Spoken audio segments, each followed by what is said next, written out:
Hello, and welcome to the Old School birthday live stream. We're going to be celebrating Old School turning 6 years old. Woo! I'm your host, Mod Gambit, and I'm starting off with mods Matt K, John C, and Ash. Hello. We're going to be doing a little story time and asking these guys about the history of Old School and do some reminiscing. So I guess we'll just kick off and, well, get into it right away. So this one time at band camp. Okay. Have you been on a band camp? No. Have you actually? Yes, as a violinist. It's a lot less fun than people seem to assume from those stories anyway. Moving on. We'll move on straight away to, I guess the first question is, for those who aren't really familiar with the story, how did Old School get started then, is the go-to? Well, I think there was a chap called So Wrecked who made a video or two, which got noticed by Mod MMG, was it back then? He was the CEO in those days. Yes, yeah, and basically a decision was made to launch Old School. Poll the players, we polled the players, and I think 446,000 people said they would like to play the game, so we opened the game, and 446,000 people came and played the game. That's amazing. Well, were we expecting that kind of level of response to the idea? I don't know. I mean, you look at the way it was originally done was if we get to 500,000 votes saying they want to bring it back, then you get a full team and proper support behind it. And we didn't quite get to that 500,000. So I think that level was expected. But because we didn't quite get to that 500 million, MMG said, well, you can have that anyway. And put the team in and all the support in that needed to run the game. And yeah, that's what happened. So we started off with me and Mod Nexus as the devs. Sadly, he's no longer around Jagex, but hi Nexus, are you still out there somewhere? We miss you. And oh, cool, yeah, apparently he's local. And Mod Rechar Tester and Mod Matt K as the community. And I remember you come over to our desks, me and Nexus, and that's our community liaison. And what you wanted to know, like, how would we like you to communicate with us? Should we have weekly meetings where we talk to each other once a week, or do email, or and I think we agreed fairly rapidly that you could just come and talk to us and maybe get a desk in our area too, and then talk to us all the time. I mean, back then it was very much a case. Yeah, you're right. Back then, it was very much a case where there was a lot of separation between the departments within Jagex, and I think we were very quickly realised that's not going to work with such a small amount of people working on the game. So we might as well just sit next to each other and just yabber on all day long while doing some cool stuff. So that's what we did. Right, that was how sort of the seed was planted of the Old School team. And it sort of grew from there. Well, when they were looking at having an Old School product at all, I promptly wrote to one of the producers, Mod Pips, now the CEO, it turns out, expressing my interest in, hey, if there's a team doing that, I want in. And he wrote back saying, thanks, bear it in mind. Didn't hear much more for a bit, but then it was definitely going ahead, and I started writing another email to Dean, the head of content, C3DPO, I think. Again, expressing my interest in being on it, and while I was halfway through typing this email to him, he turns up on my desk to ask if I'd mind being on the Old School product, or whether I'd object to that or something. So he was very happy to find I was in the middle of begging him for a place on it. We found we were on the same page and went for it. Made the conversation easier, didn't it? I had, because I was working at that time in the publishing department, so I was working on War of Legends. Oh, what else did we have? We had War of Legends, we had Block and Load, we had some others, Carnage Racing. Yes. And probably another one that I can't remember. Ace of Spades, that was it. Oh, yeah. So I was working in that department, and the Old School gig came up, and I went to my boss and said, yeah, Old School, please. And he's like, no problem. And there we were. And then it was me, you, Nexus, and Dan. Until we hired another QA tester. Yeah. That was almost a whole year later, I think, wasn't it? You started on, I think, the 4th of January. Something like that. I remember moving to Cambridge on New Year's Day. There was no traffic. It was brilliant. Hey, that's rare. Yeah. Oh, I remember seeing that job go up, and I was thinking, oh, that looks fun. It was an interesting day, because firstly, I think when you got in, you needed to build your computer and install Java. These things turned out to be really quite difficult with the setup we had in those days. Yeah, I don't remember much the first day because it was just like information. I was doing a game update that hadn't been tested by anybody that day because we hadn't got any other testers, but it was due out, and it didn't have bugs, as it happens. I think we launched the Slayer helm.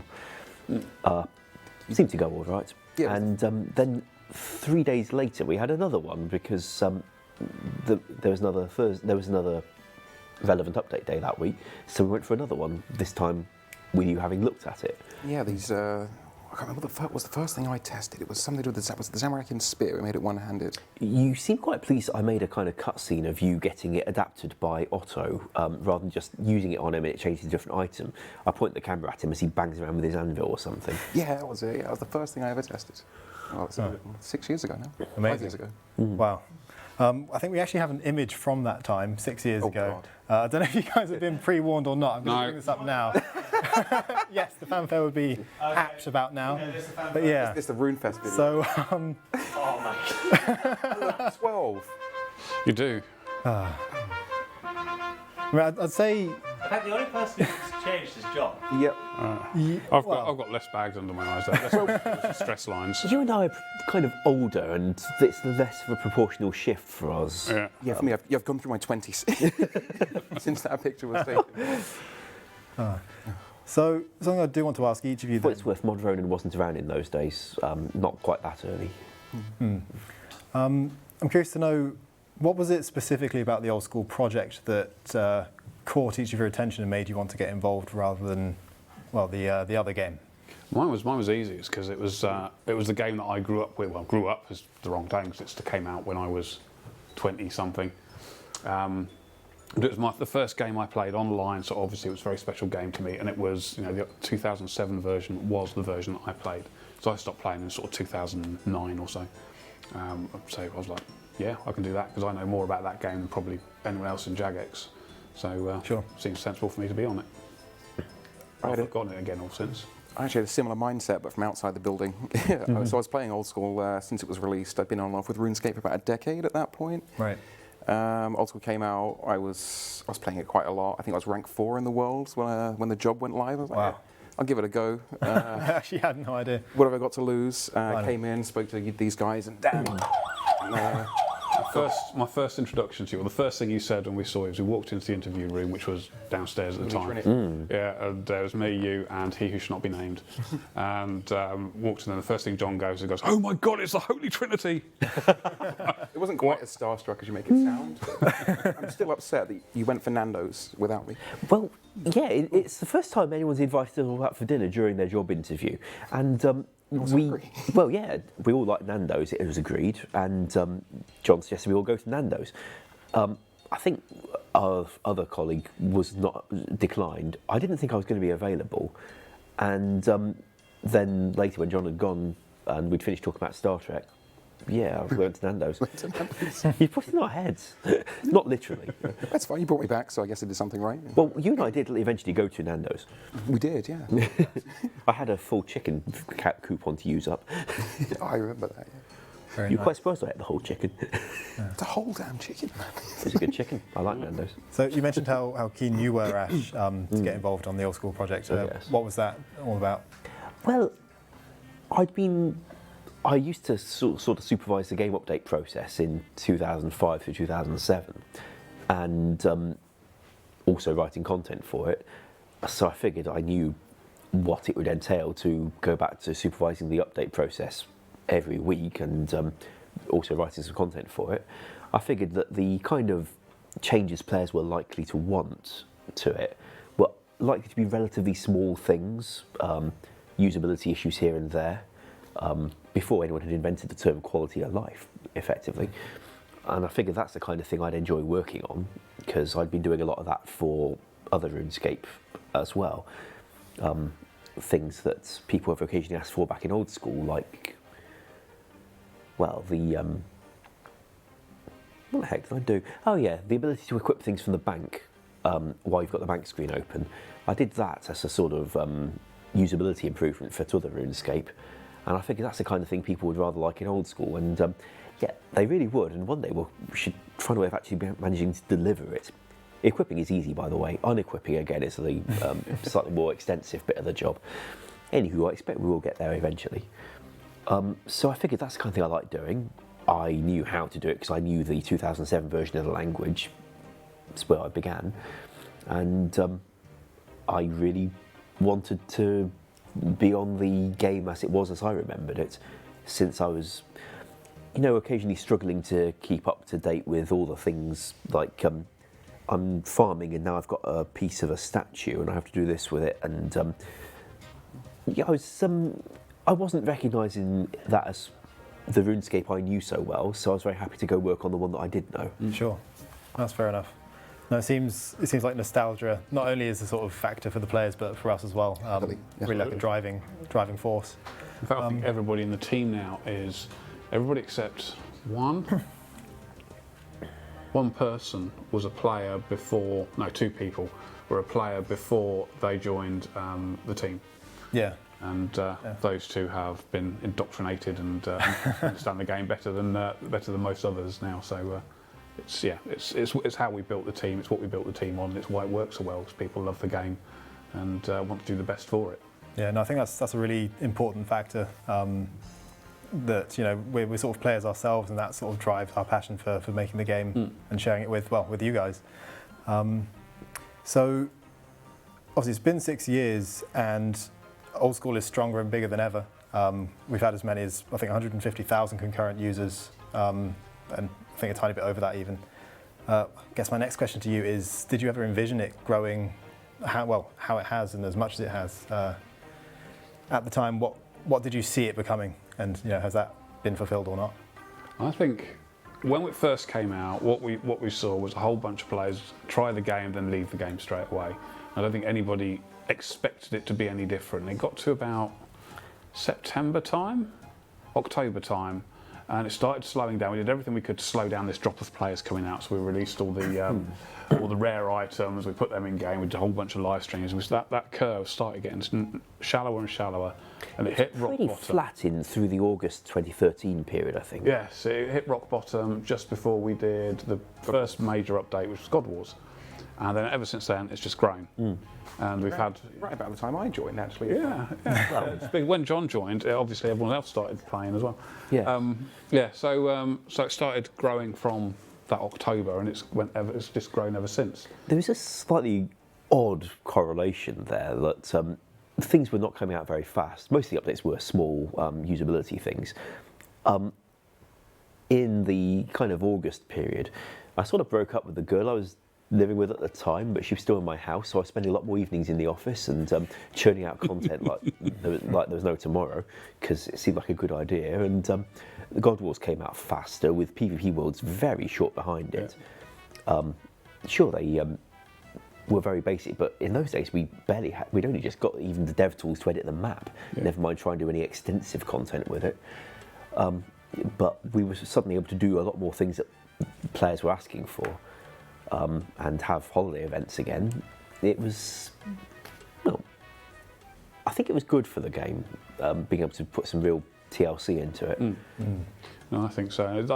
We've had multiple conversations over the years about where the cap is for Old School RuneScape. And the first cap was obviously you're never going to get more people than came in on day one, because they're the people who are obviously interested in playing the game, and so you'll reach that and there'll be nobody else who wants to come and play the game. We blasted through that years ago. 500,000 members ago, wasn't it? Yeah, 2015, I think. Yeah, it was about 500,000 members ago.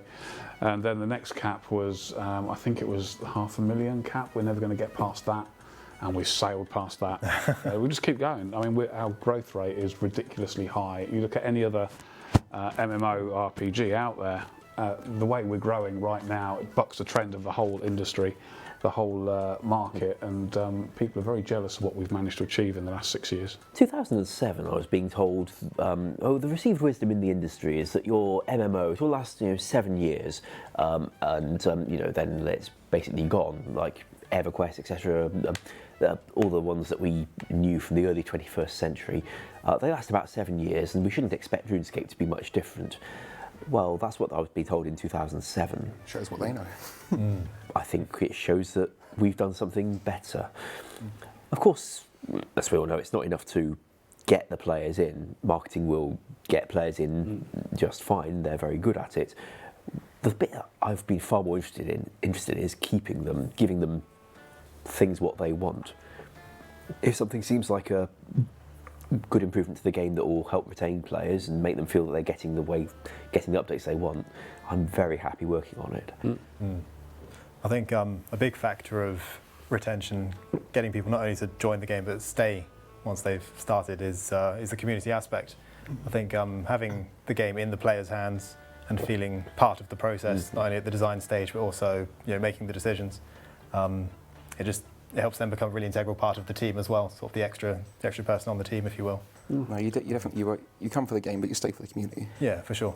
Works for us to a certain extent. Like, Lord knows I don't know about you guys, but I've always been a lot more interested in doing things because players are going to use them and hopefully feel good about them, rather than doing it because somebody up the hierarchy said do this and I did it and they said good boy. I'd rather work to the customers in that regard. And frankly, useful game requests are more likely to come from the customers anyway than any other source. I mean, when you put it like that, it's almost quite simplistic to think, oh, you want some content, what would you like? Here, we'll give you that. Can't really go wrong, can you? Yeah. It's quite unique to listen to your customers and do what they want. They do like that we've got, of course, a direction of where it's going in the way we don't just say, oh, Menophost quest, all right, here's a Menophost quest, or oh, Elf quest, okay, here's an Elf quest. We do actually plan the, Ed certainly plans the lore quite a long way ahead of what he's released so far, and I know you did much the same when we began with Zaya. You wrote reams of the lore that we haven't revealed yet. Yes, I enjoyed that. I could tell. I want to do more of that. Yeah, I'd like to get back into that. I think Ed's written quests for about everything I left. Pretty much. The question of exactly where Zerek's gone is one that I look forward to seeing revealed. I will say nothing. He's not down there. That remains to be seen. Well, speaking of things that remain to be seen, I guess the next question I'd like to ask you all is, where do you envision Old School going from here? Let's say the next year or so. What's 2019 going to look like, and beyond? Like I say, if we're talking, what I think will happen is we will see Old School get in the hands of more people around the world. So there are so many old RuneScape players, and we've seen with mobile not how easy it is, it's the wrong word, but how effective a new platform is to reach those players who don't know Old School is a thing, and then get them playing Old School. And we've got in the data section, you'll see some numbers in there which are pretty good. But I think looking at trying to find where our old players are and getting the game in front of them, no matter where they are, whether it's on a console, whether it's on the Switch thing, whether it's on your Apple TV. Nobody actually watches on Apple TV, do they? Whether it's wherever you are playing, wherever that person is, and wherever they are spending their time and their entertainment, getting Old School able to be played there in whatever language they want, so that as many people as possible can go and play that. And that's where I think we'll end up going. That's what I think underpins the core success of RuneScape in the early noughties, was its accessibility, being in the browser, right? You could just fire it up. That's what you mean, early noughties, sorry. Sorry, yeah, so like 2005-ish. Ah, yes, the early 21st century. If you're at school, in a library, or at home on a computer, you didn't have to download like a 2 gig game cache or anything. You just fire it up, and as long as you had a decent enough connection, you could play. I think we did very well being the game you could play on your school's library computer, despite your school's best efforts. The old miniclip days for a lot of people. Well, back when my college was blocking people's halls of residence internet connections for using file sharing and inappropriate use of the network for entertainment rather than for serious scientific use, like MATLAB, which turned out to be indistinguishable from Napster. It was very handy playing the online game, which used like 1 megabyte an hour and didn't trigger anything. Thank you, Trinity. I remember spending, I think I had in high school, I was doing a diploma in IT one way or another, so over a 2-week period I'd have like 10 hours like in the IT lab, and I spend a good 8 of those just finding ways around methods they keep trying to stop you from blocking playing RuneScape. Like we were running Netscape Navigator from a USB stick or something, just to do our Barrows runs all day long. So at that point I was importing forklift trucks from China. So being an adult back then, I didn't have to worry about schools and stuff stopping me playing. Excellent. Unrestricted to RuneScape. Unrestricted RuneScape. I did get to top 10,000 in 2007 as well, at one point, which I was quite proud of. I thought you were going to say top 10. I was like, not quite. And then you said 1,000. Like, regarding where I want, I don't tend to be thinking so much on the business side of things. That's why your jobs are completely safe from me. But what I have enjoyed in the game is getting to take some of the stuff that's already there and just do things to it. There's always lots of feedback requests for our existing stuff.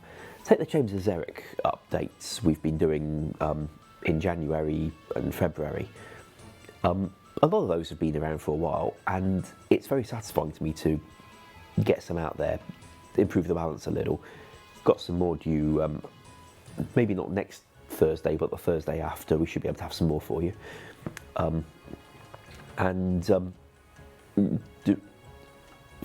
Still out there, Bounty Hunter got a little bit of tweaking last November, but there's a lot more that has been promised at RuneFest. And also, somebody showed me a pretty long list of updates they designed for Last Man Standing. I think it might be one of you. Yep, Mod West is nodding to me. I hope we can get some weeks together for that during 2019, if possible. Definitely focus on PvP this year, so For sure. Do with see the where it love. goes. Yeah. I think I'm most excited for the big updates, sort of to follow on from what you were saying before, Ash, about how it started out as just little changes.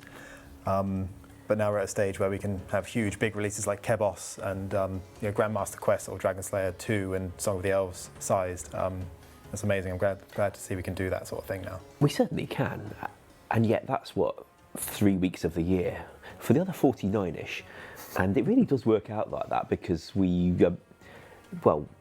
next launch is build 300, which works out a pretty good 50 updates per year. Yeah. Taking 2 weeks off for Christmas, except 3 last Christmas. We were provisioning for about 50 in a calendar year. Yeah. I imagine in 2013 it was. We did. Yeah. So. We almost never didn't have at least some bug fixes needed to go, so we may as well give them rather than make the players wait another week. But even around the 3 behemoth updates, which sure I've been excited to be part of the Chambers of Zerek, Theatre of Blood, many things. I do personally enjoy more doing the smaller ones.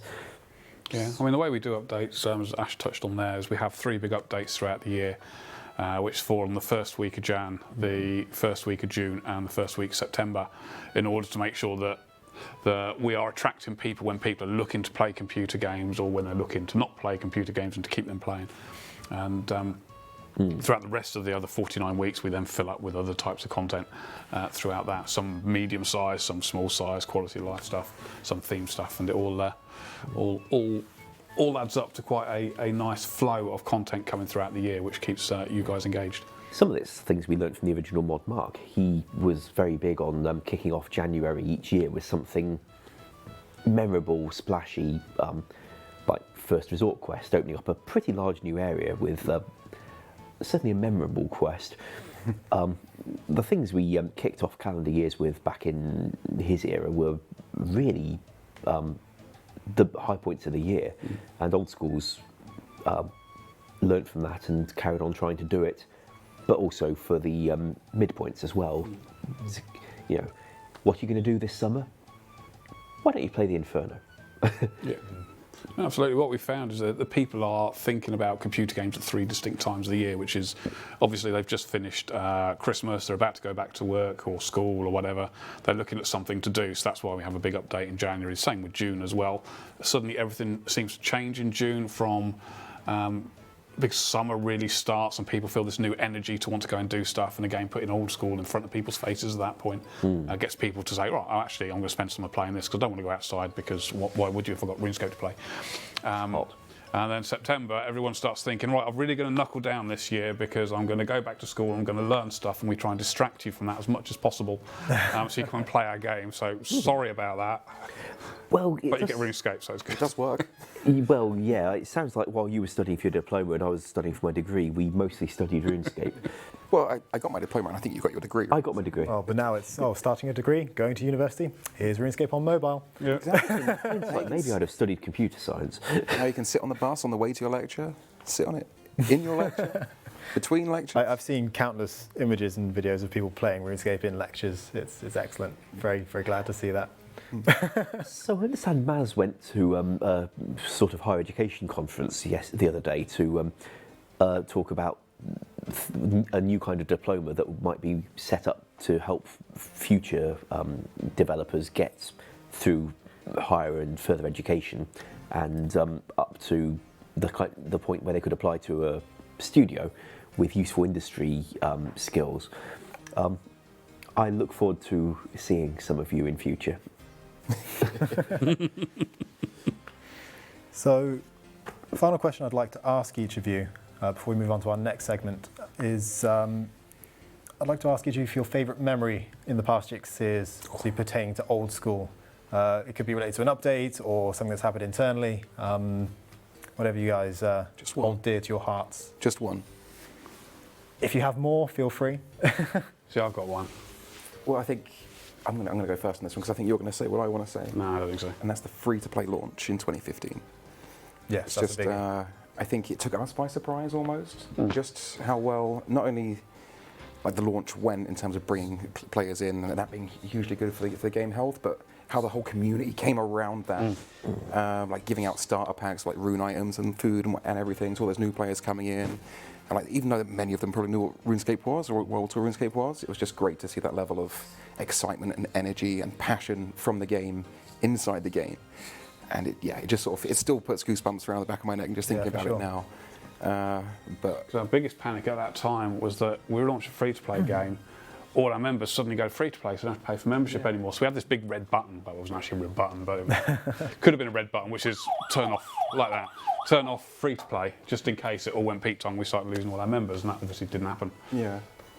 But the reason I asked if it's just one, because obviously I was a huge part of bringing Old School to mobile last year. Yeah, of course. And I think, like, as well as that launch went, just knowing that how good that is for everybody's experience, how great it is for the product in terms of just general life cycle, it's fantastic. But be able to take Old School with you on the go, like if I had that 10 years ago when I was at school, like that'd be amazing. It's just that difference it makes. Yeah, to you wouldn't be in someone. this job now. Oh no, I wouldn't. I probably wouldn't have a job, but I might have rank 1.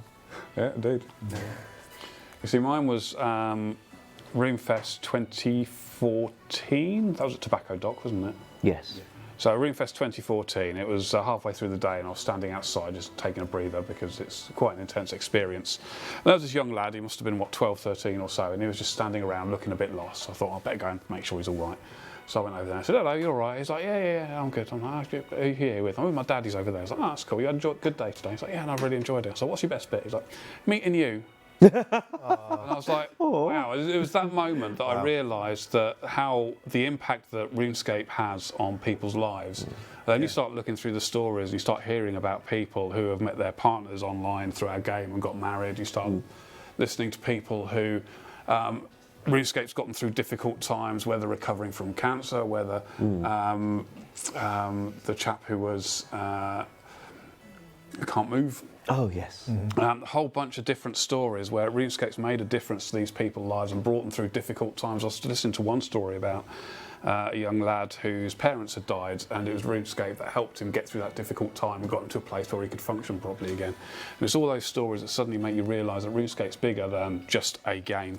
It's bigger than an individual. It makes such an impact on everyone's lives, and that's what gets me up every morning and gets me to work. And knowing that, I'll make it. The feels are too strong. But that's when I realised actually this is bigger than just a computer game. On a computer, we have a responsibility to make sure that the players can continue to play this game as long as possible. I met an older chap at the first RuneFest who told me that, well, since his wife went separate ways, he wasn't able to see his kid very much, but he could hang out with his kid in RuneScape, and they just play RuneScape together. So he was getting lots of time with his son in RuneScape, and now he was able to go for holidays with his kid. He brought them to RuneFest, which I think that was the year it was free, so it was a really good holiday. But it was quite sweet that this was how their family stayed together in difficult times. Absolutely. Yeah, that's amazing. I don't know if it was the same story, but I heard a very similar one where it was a father and son who were used to fishing together, but couldn't anymore for X reasons. But they would literally fish together in game, which is very, very adorable. Yeah. But yeah. We must make sure we don't break fishing in the game.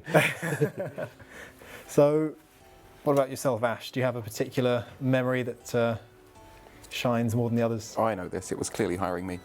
Ah, well, of course. I see myself out. It was a good memory. I sort of recall after we'd finished interviewing, we talked about Star Trek We for did, quite a like long 3 time, hours. and then Nando's. I'm still angry. A real moment, if you will. It's all a bit blurred. It's been a very long 6 years, and they all felt pretty good in different ways. Yes. I don't think I've got a standout one. I mean, obviously, I was very happy to get the principal content developer title. Thank you for that, Jagex. But that's slightly more me than the product. I think the Zulra launch. To be sure, there's things we've learned about boss loot tables since then, but that was new content that Old School had that had never been seen before by anybody. Quite a lot of the well, in fact, the mapping ended up being mine, and quite a lot of the implementation. Lovely graphics from Mod Ghost, something that we'd never seen a graphic like that in Old School before. He was taking the game in pretty impressive places. People seem to like the coil track I wrote for the boss fight as well. It's doing quite well on YouTube anyway. And it just felt like this is real, this is big, this is different, and the member numbers just kept going up for quite a long time after that as well. We might talk about Zulra a bit in the data stream later on. Ooh, looking forward to I might that. dodge that one. How long is the snake? No one's ever seen the other end, how much of it there is under the water. And its gender's not been confirmed either. Did we ever reveal how we named all the characters as Zalandra? Pretty sure we did, but it's been a long time, might bear repeating. Go for it. I think it was your idea. So. Well, it's the name of the team as we had at the time. So we'd got Ronan, there's Zul-Onan, we'd got John, we've got Zul-On. I think quite a lot of, most of the humans around Zalandra are just names of people in the team with the first letter lopped off and the Zul prefix they've all got. Apart from, of course, the gnomes that were named in the old gnomish language, hence Zul-Harsinqua, which means old queen in the gnome tongue, because she's the boss and she's quite old. And there's Chere, which means cow, a bit of an insult there. Gutasoli means stupid banana.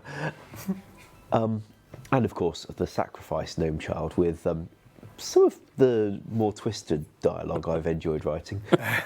In death, the nutrients of my lowly body shall nourish the mighty Zulra. I shall become one with my god. Well, that's going to be on YouTube. Yeah, I like writing for Gnome Child. There's some more Gnome Child in the party room at the moment under Falador. Hope you enjoy it. Certainly had more resonance with naming conventions than I did after HS Casanas. Was that you? That was me. I did not know that. Oh, do you think it was Dan? Oh, Yes.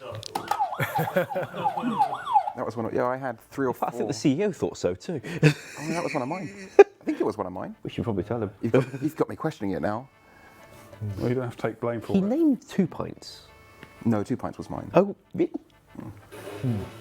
big wrote in piece, the though. diaries. HS is staying for the time being. No, in hindsight, genuinely, I would not do that again, but No. it is what it is. Community has spoken. They have spoken. There was certainly one of them had no chin. And we only found out like 2 years later that the NPC has a face and a body and a gap where his mouth is not. Which one? The one in Varrock, I think. I forget the rest of what he looks. He's got the champion's cape on his back. I can't remember if that was one. I might have named that one. That's the actual champion. Yeah, he had no chin. I don't know. We got away with it for a long time. Chinless Toby. Fortunately, there's a good emote for somebody just touching their chin. I didn't look at the chat when I took the blame for that, so I think I dodged a bullet there. Right. So I'm going to thank the mods who are on the sofa with me for now and transition into our next segment. We're going to be looking at 2018 in review, go over all of the updates and talk about how it's been, how we feel about it now. So while that happens, I'm going to leave you guys with the trailer for Dragon Slayer 2, the first big release of last year, while we smoothly transition. Thank you, mods Matt K, John C, and Mod Ash for your time. Thank you for inviting me.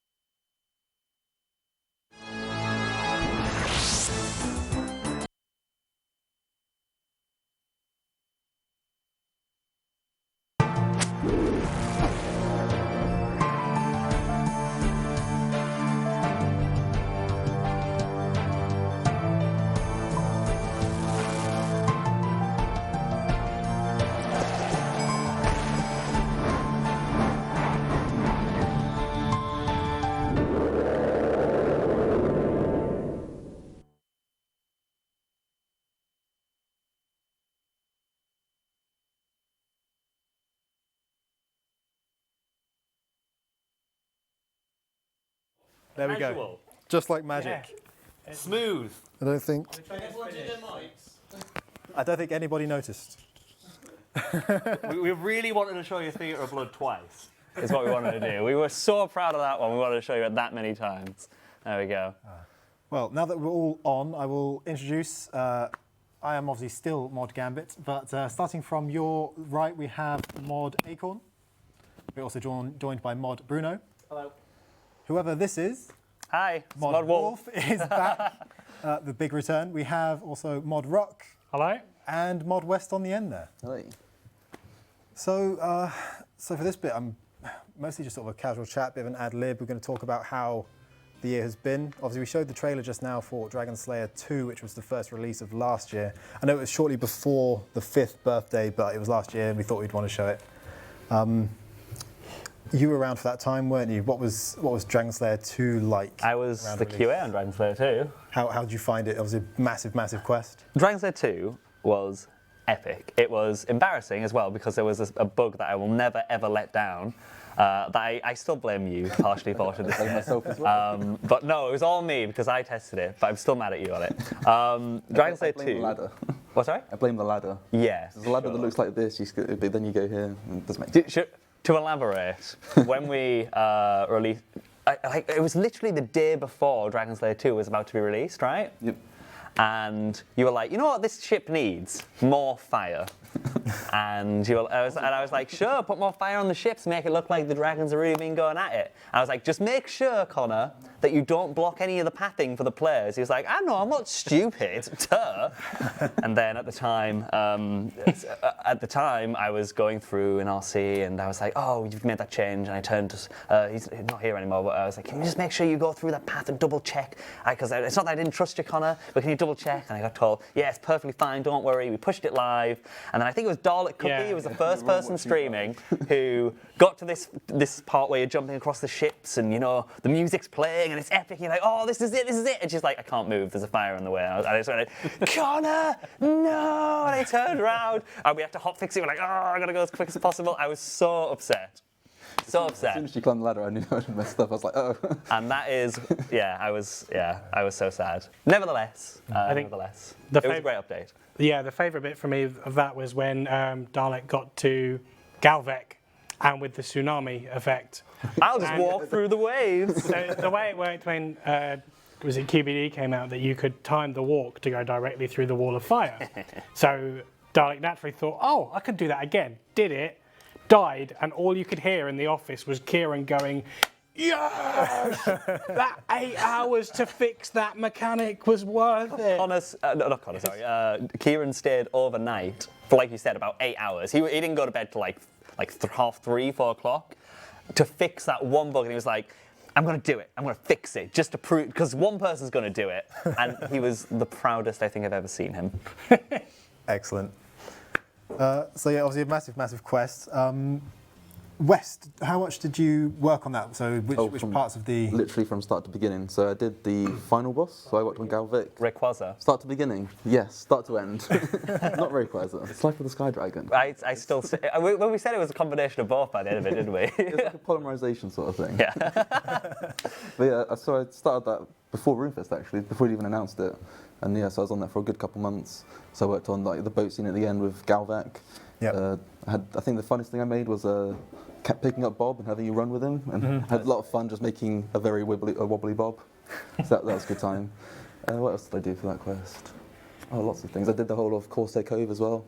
So that was a nice fun thing to work on. Did you do the pets at all? With what? The pets. The pet? Yeah. Did you work on any of the graphics? Oh no. So Mod Ghost worked on Vorkath and the pets, and I also did the sort of the area where Vorkath is fought, and and also Rye did a lot of the environments, so the underground areas. Yeah, it was a very fun thing to work on. It was just kind of interesting to see where we did the story as well, like what we did with it. Like Ed did a really good job writing from it, and like we had a couple of nights at the pub with like Paul Gower talking about what he intended as the vision for like Dragonkin and where he wanted them to go before he left, and the stories diverged from what RuneScape originally wanted, but then just as equally we've got two completely different stories now, which is great. And for us, like, oh, can I say that? Don't say that. I'm not going to say that. Okay. Never mind. I might nearly gave a spoiler. Let's. The TLDR is like I'm very happy with how it's went, and I'm looking forward to the future of that storyline. Yeah, that's one of my favourite things about the quests that we've been releasing, especially the past couple of years, is like you say, we're starting to diverge from the original RuneScape storyline and carving our own sort of lore, which is super interesting and exciting to see, especially someone who loves playing all of the quests. So keen to see how that goes. I think one of the most memorable parts of Dragon Slayer for me was Ed's speech at RuneFest just before. It was the time where Ed just became like this whole other person. It's just the one where it's like every quest has a beginning. Was it that one? No, that was Song of the Elves. Was that Song of the Elves? That one became a meme internally in the office. Because we were always like, every good meeting has a beginning. That's a good time. Yeah, that was good. So I also have a trailer for the next big release of last year, which, well, we sort of accidentally leaked earlier, but we'll see if we can put that on now. I don't know if I'm going to be trusted to use the clicker to do it. It was my fault earlier. Ah. Go for it.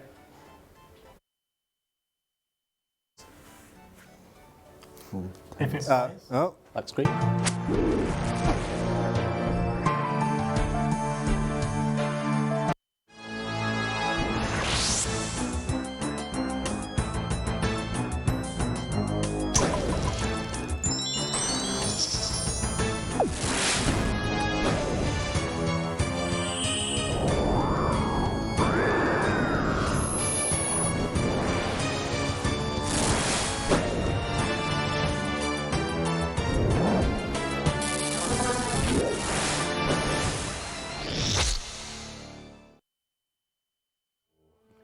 I do like that trailer. I think it's great. I love seeing the fire wave in full Bandos. Yeah. we were limited in time to capture those videos. All right, give us a break. Yeah. So obviously that's Theatre of Blood, the second raid's release, which is I think, well, minus the Inferno, I'd say the toughest PVM challenge we have. What were we all doing around the time of that? I didn't work on Theatre of Blood much. I remember the only time I ever touched Theatre of Blood was right at the very beginning when design was happening with, I believe, Mod Archie was like the person who came up with all these cool ideas in tap time at the time, like all these different bosses and stuff. I think the only contribution to Theatre of Blood that I made was in one of those meetings. I was like, let's do it in Mauritania and let's do vampires, and then everything just grew from there. Like the initial seed and all the ideas came from like Mod Archie from his tap, and he had all these ideas, different boss ideas, and like, okay, let's culminate them in a way. And there was, I remember discussing things like we don't want it to be raids in the sense that you've seen Chamber of Xeric. I remember that being a discussion as well. Like there's two kinds of raids now. We have generated, like Chambers of Xeric, like dungeoneering-esque, randomly, pseudo-random generation, and now we've got this type of raids, which is a consistent path, a more generic kind of World of Warcraft style raid that you walk through the same way each time. And I've got like two kinds of raids, which is pretty cool as well. So pretty nice. I remember around, well, on release, staying late to watch all of the live streams and see who could actually complete the challenge first. I don't know if we were expecting people to finish it sooner or later than they did. Actually, I don't know how many hours passed, but it was quite well into the 3 the days, night. right? Yeah, it was a few days. A few days. Yeah. I'm misremembering. days. Blimey. It was that final version of final form of Verzic that kept getting. Yeah, that was brilliant. It was right. so good. Yeah, because But- people. You've got people now soloing it, which Yeah. isn't really. We weren't sure they would be able to, but they have definitely, again, as they always do, proven us wrong. The thing that I preferred about Theatre of Blood, because I loved Inferno as well, but Inferno had people getting to like just struggling with the waves and struggling to get to that final boss so many times. That was like the bigger challenge, I feel, almost for most of it. Whereas comparatively, because we had so much audio resource for this as well compared to usual, that the most iconic thing in my head was when this was being streamed, people would get to Verzic, it would take them 40 minutes, 50 minutes, ha ha ha ha ha ha ha ha ha ha, and it was like, oh, this is it, everything pog champing in the chat, it was like, this is it, and then they get insta-gibbed by like not standing behind the pillars, like, I'm dropping, oh, dead, and you lose. That was it. Like, that was so much fun. That was, it really helped build the hype that you were like building up to this moment. Here we go, and one shot, never mind, let's start again, 40 minutes.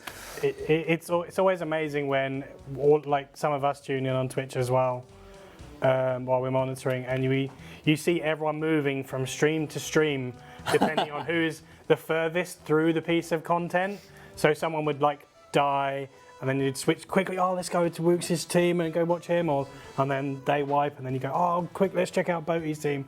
And it's just the whole sense of feeling that we get with you guys when it's literally going from person to person going, oh my God. He's going to do it. Are they going to do it? He's going to do it. And then they die with like 0.4% left, and you're like, on to the next one. There's people coming in the morning, like, we can start, right, we have flexi time between like 8 and 10, and people coming in at like 10 past 10, quarter past 10, I was like, are you all right, how are you doing? It's like, you feeling all right? And it's like, yeah, I was just up at like 2:30 because somebody got to the final phase of Verzic, I got like 43%, and I just couldn't, it was just, we were so close. And people didn't want to sleep. People didn't want to sleep in case because people were getting closer and closer every time. You need to be up to watch it. And my favourite thing was them not knowing about the final phase for so long. Yeah. And when that fight, they were like, oh, we finished it, and then Nope. boom. Yeah, You haven't. when we got the players in to playtest the content, we showed them everything, but like they got to see loads of the stuff apart from Verzic's Phase 4. And they just got to it, and they were just like, it's like the whole thing of like when Wooks got in the Inferno, was like, Yad, what are you doing here? Yeah. It's like they didn't What know are that you it was doing? coming. It was just like one of those amazing moments. Yeah, so we deliberately kept that behind just to see that moment. I remember watching the stream at the time when the first person reached, I can't remember who was it exactly? Oh, Reached can't- the final can't remember stage the name. first. Just that moment of the transformation. Obviously, the animation was awesome. Yeah. Just get all the legs come out. No, great moment. Yeah, I remember talking with Ghost about trying to, making sure we kept that transition as secret as possible, because it was just going to look so good when it first happens. Was it like during the playtest that when you got to the point where you defeated the Phase 3, That died. it just disappeared instantly, and they're like, oh, well, it's clearly in development. It's whip, we're not there yet, it's a whip. So what was your contribution to Raids 2 Mod West art-wise? I worked on, most of the sort of overworld, so I did the Town of Sleep, and then I did sort of the roof and upper areas of the actual Verzic itself, along with Ed working on the quest. And then I also did that disgusting abomination that you fight during the quest. And then my favourite thing was the bloat room, because I knew as soon as the players got there, everyone was just going to get wiped, because no one was expecting that mechanic. So I was really looking forward to them getting to there. I forgot about that quest. I did the quest. That's what I tested, I remember now. Oh, yeah, see, yeah. He I completely forgot about that. I completely zoned out. I remember the fun we had with the end of that part. Which bit? Oh, the vampire. No, Sleep. Ah. To be fair, I didn't really expect Sleep to be so popular, but now settled Mauritania only Ultimate Iron Man has really brought a lot of life to the area. So you can say he's awoken the town of Sleep. He's awoken the town. Yes, you could say that. It's all right. I'm not here for the whole stream. It's okay. They won't happen often. You could say that. You might not want to, though. Swampletics. Goodness. So I'm going to take this moment to believe if everything's set up the way it is, well, I believe it is, show off a update to the merch store. Oh, We have a little video prepped for you this what I think- guys. this is so good. It's exactly what you think it is. I can't look. Not that next It's week. not now. Is it after all of the... Yeah, you asked for it after the trailers. What about thought we were Kevin? going Can we for not in play it between. now? We'll have it. I have to change it. Cool, let's do it. Do it now. We got Do it. it now. Bill. We got it. There was a script somewhere. We've thrown it away. This is totally my fault. I moved the script around and changed things, and I've It's worth forgotten it. where we're at. It got Worth it. The excited. video's Video really is good. very good. Yeah, I'm I looking think forward to this. I've not seen it myself. I haven't, and I don't know. who on the sofa here actually? You're in it, right? You'll enjoy it. You're in it. I'm in it. Bruno's in it as well. Okay. Well, we hope you guys enjoy. It's like, there's only 20 stock left, ladies and gentlemen, in our new QVC commercial. We've got, well, spoilers, but we've gone for that style of. Are we not yet? That's not. Should we good? Just Press play. the button. Play the button. Here we go.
Tell me that wasn't worth the wait. Oh, that was incredible. I'm Very so funny. glad I was in that one. Da, da, da, da. Da. It's like I'm building a house in Sims. Do you know how much that stone got stuck in our head? I'm sick to death. Yeah, that's Right. brilliant. So yeah, that was all of the new keyrings and pins that are going to be on the merch store. I believe they are live now. If you want to head over, you can check those out. Thank you very much to everyone who featured in that beautiful, beautiful video. Oh. That was a lot of fun. That was a lot of fun. There was yeah. I'm going to regret that one in the future, aren't I? There's nothing better than a casual, cheesy like. There are plenty of meme-worthy frames there for Oh yeah. sure. I'm looking forward to Reddit. I'm looking forward to those. Yeah. So what else happened this year then, big update-wise? Quest. We did making friends. No. Yeah? Yeah, it was making Making friends with my friends arm. with my I thought so. I always get them the wrong way around. Worked on it. Okay. Get them the wrong way around. Big update this year. My Bruno joined the team. Yeah. Did? No. Welcome. You've been the best edition. Oh, thanks. You've got Everybody's been the best edition. Cheers, mate. Wow. Everybody's the best. Everybody's the best edition. I meant like everybody's the Off great you go. edition. Ah, that came out. You're also the best edition. thank you. You're all the best edition. That's Like 2019 edition. You've got mobile 2018, probably something that almost all of you worked on in some capacity, even myself, before joining the Old School team. do you find you forget about mobile? I know it sounds really silly. It's a huge business as update. usual. It's just such a part of our day-to-day work now that whenever I'm like, what happened last year? Like, you didn't even put it in the museum. No, yeah. We were like, what else happened last year? We did something. I just can't remember what that thing was. Yeah. It's because it wasn't meant to be I mean, released in 2018. Yeah. I remember at the time of mobile release, the atmosphere around the office was just buzzing. It was electric. It was such a huge change to the game, and we knew we knew what a big deal it was going to be in terms of getting new players in and old players coming back. There was so much excitement around when we released the first original beta, where we set a limit of how many people wanted to get into it, going, okay, we think this is going to be enough, we think this is going to be cool, and it was like 50,000 or 250,000 or something like that, and then we hit it within like a couple of hours, and we're like, we may need to increase the size of this, and we increased the size of the original beta by like 4 times, to the point where we just went, Just do we open it. need a limit? I actually think we started at 25,000 and went to 250,000. We literally went like We just multiplied kept the going in Yeah. 25,000 crazy. increments to the point where it was almost as if it was almost every hour we were increasing the increment throughout that week. It was just ridiculous. I remember like the whole company getting together to kind of celebrate the release, and throughout like the festivities and stuff we were having, every so often you'd hear, well, there's another 10,000 people that have signed up. Oh, there's yet another 10,000 people that have gone. But between the time that we went downstairs to pop open the Prosecco and champagne to the time we went upstairs, we went from, I think, we were like 110 or something at one point, and then we went back upstairs, we were like 180, and we went, gee, it's been like 2 hours, what happened? By the thousands, thousands. How much Prosecco did you drink that night? Yeah, I know. Maybe it was more than 2 hours. It was more. It just felt like 2. We actually have the original trailer from, well, I say original, it's not that long it's been out, but we have the trailer from mobile. I'm going to stick that on now just to remind everyone what happened. Did you say Phil? Phil, wrong word. We're still on when these are playing?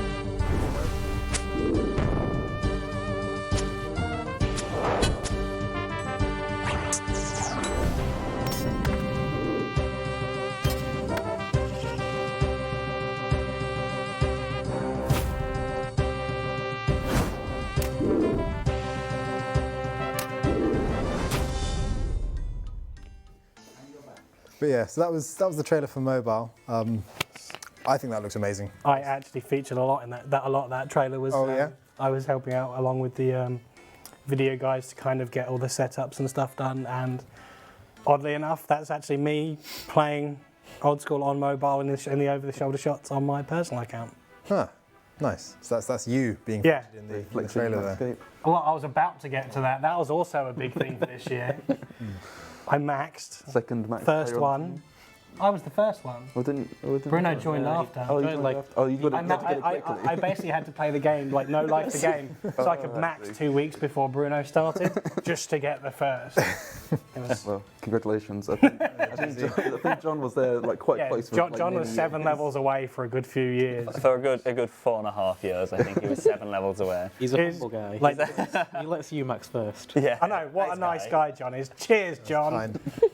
And it's now a meme in the office where every time something gets Did you mentioned know on the max that Mod Rock is max? Whoa. Mod Rock is No, max, guys. no Have You way. guys knew. The worst bit is that I don't even really say it. It's everyone else that just makes the joke. Well, that must be nice. I didn't even say it the day after it happened.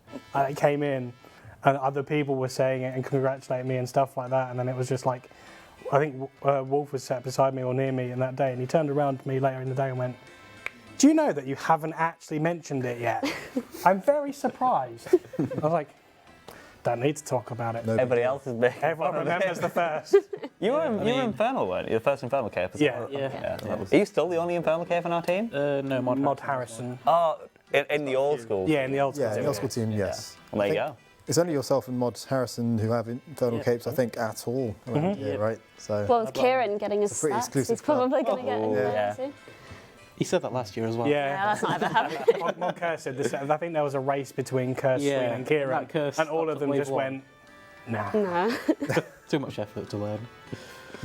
yeah, like you were saying, Mod Wolf, it's funny how at the time mobile was such a new, strange beast, but since then it's become an integral part of what we do when we're testing for things, considering things design-wise, and just generally approaching everything. I don't know what I did on the toilet before having Old School Mobile, and now I fish monkfish. As I say, it's guaranteed to make your toilet breaks longer. Yeah, that's it. The work production went rapidly down when we got that mobile It's really device. advisable to spend that long in the toilet, guys. It is. For the record, other cases. I've also started purchasing a lot more antiseptic wipes for my desk, for both my phone and my hands, just in case.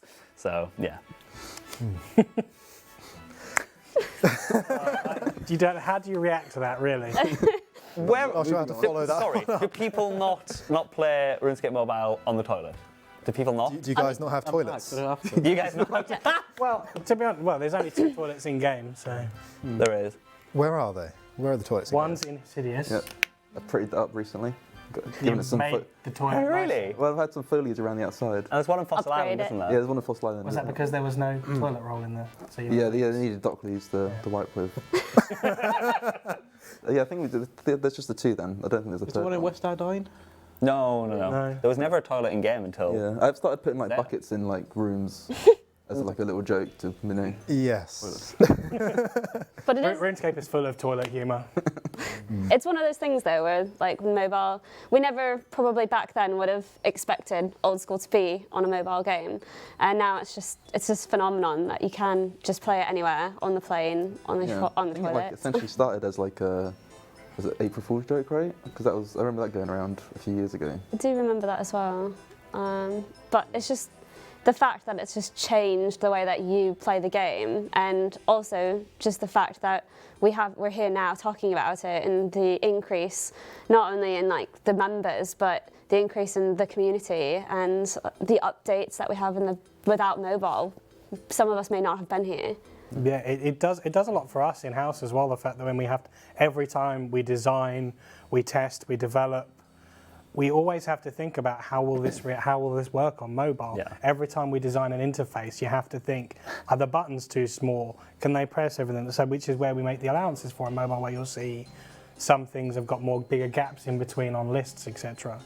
It's changed a lot of how we have to work and think. It's just meant to be here, really. Like to think that we can now say it's out is just crazy in its own right. Because like what Mod West was saying, like truly, I remember like 10 years ago, even like sitting down going, God, like just when iPhones are starting to come out and apps are becoming an actual thing, and just thinking to yourself, wow, if I could play RuneScape on this would be great. Yeah, It's just crazy to be here. Yeah. And then it came out winter 2017. as scheduled, right on time. So I'm going to turn the conversation west now towards Zaya, to our last huge release of the year. Am I right in saying that, after mobile? Yeah, the big one, which was, of course, the Kebos Lowlands. So I mean, we did the quest, making friends with my own. we can talk. Yes, Alright, this is is there a true. trailer? That was a big deal as well. Actually, Oh, no, we don't, do we? Yeah. sorry, I was wondering, Quickly. did we have a trailer for the quest one? No. we don't have a trailer for making friends with my arm. I don't think, We've got the but we can talk about it. It was. No, it's fine. Let's move on to Kebos. It's okay. Don't worry, we'll go to Kebos because Kebos is juicier and more on people's minds anyway. I'll just tear a little bit. I like the troll quest. 'Cause I remember Ash telling me about the storyline just in the pub one time, and he just blew me away with all he had planned for it. And I mean, I was just looking forward to all the puns because he's good for this sort of things, and just sort of those jokes. With It is my arm. stuffed with all sorts of humour and puns. Ash always regales us with the story about when the first My Arm Making Friends with My Arm, My Arm's Big Adventure came out, and he pitched the idea to Og, to Bob Mark, and Mark sees the title of the quest and goes, "Ha! Ha! That sounds like it's a." And yeah, it didn't. The type of joke it is just hasn't stopped. But from the get-go, like people like the case of Og and stuff have all been on board for this. When you look at like that quest, you just see that it is Mod Ash. Like it is Mod Ash's quest. There's just no doubt about it. And all the names for the trolls as well, just perfect. Exactly. Yeah, that was one of the really nice things to see. It was the first sort of big project that happened since right after I started. I was there for sort of the tail end of that, and seeing the community reaction to it was great. One of the main things that came across was just how like quintessentially old school it was. I think a lot of that had to do with Ash's storytelling and writing and puns. So that was really, really cool to see. But did you guys submit anything for the troll names that got through? I was very proud of Yellow Snow. That was good. I really wanted that one in. We've also got, I think Goat Poo is one of them as well. Goat Poo is one. Yeah. Yeah. If you ask him about it, he gets upset. I would too. Right, sorry. Let's go to Kebos. On Let's that, go to Kebos. we're back to poop, so let's go to Kebos. It's the second time it's just beelined to that topic of conversation. We'll move on to Kebos. I'm going to show the trailer now. He's hoping the button works.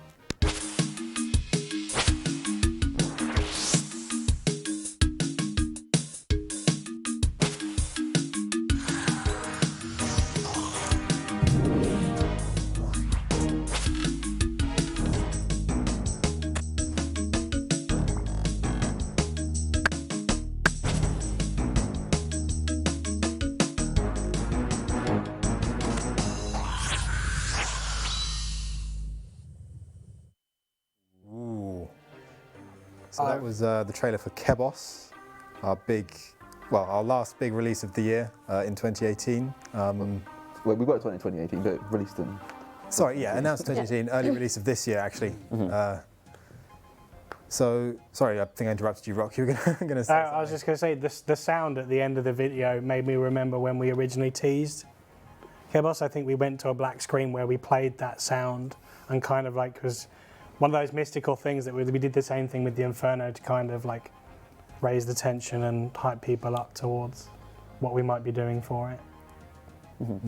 I just love those kind of I genuinely got goosebumps rewatching that trailer because it is like one of the biggest exciting updates. Well, it's probably the biggest in terms of content as a whole update that we've ever done. Yeah, that's what I was going to raise. Truthfully, the most incredible thing about Kebos, it was Mod Curse who was the QA for Kebos, and like I don't want to list everybody, otherwise I'll miss a developer and I feel really bad. So I'm just going to say the crazy thing about Kebos in general is just when I remember after announcing it at RuneFest, people going, so when's it being released? Are you having this Slayer bit and then you're doing the farming bit? And then it was like, no, it's all coming at once. And for months afterwards, until it was out, still it was like, is it coming out this way? And then is it a month where? It's like, no, it's all like one chunk, all of this content. Like, it's so much stuff. New Slayer Master, Farming Guild, new farming like patches, which in its own right is a huge amount of content in general. Like, it's incredible. And a shout out to Mod Rai who designed the how the Farming Guild looks. It's by far one of the, no offense to anything else that's come before it, but it is one of the nicest areas that I think I've seen in game. I agree. We have. I've spent most of my time there personally as well over the past month or two. As stereotypically as the chat might get, I think the Farming Guild is where I spent most of my time in game. I think what's also so good about the Kebos Lowlands is that farming and Slayer just work so well together. You do a bit of farming, you do a Slayer task, you do some more farming. They just work so well. Part of a really cool concept. Sorry, I jumped in. That's fine. It's kind of set a precedence now for like the rest of the guilds. It's almost as if like now we need to make them as good, if not better, than the farming guilds, and it's been brought up numerous times. So I think in total, since we've only done the update to the mining guild, the whole woodcutting guild, and the farming guild, there's still quite a few skills to work on.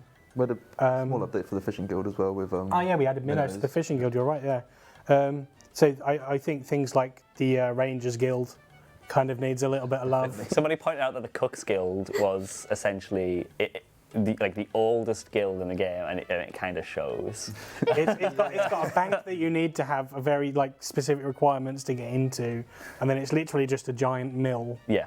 I think. But it spawns chocolate. Yeah. I think that's where I have to get cooking apples on my hardcore without doing RFD parts for RFD. There's 2 spawns that you have to loot and then hop worlds and continue.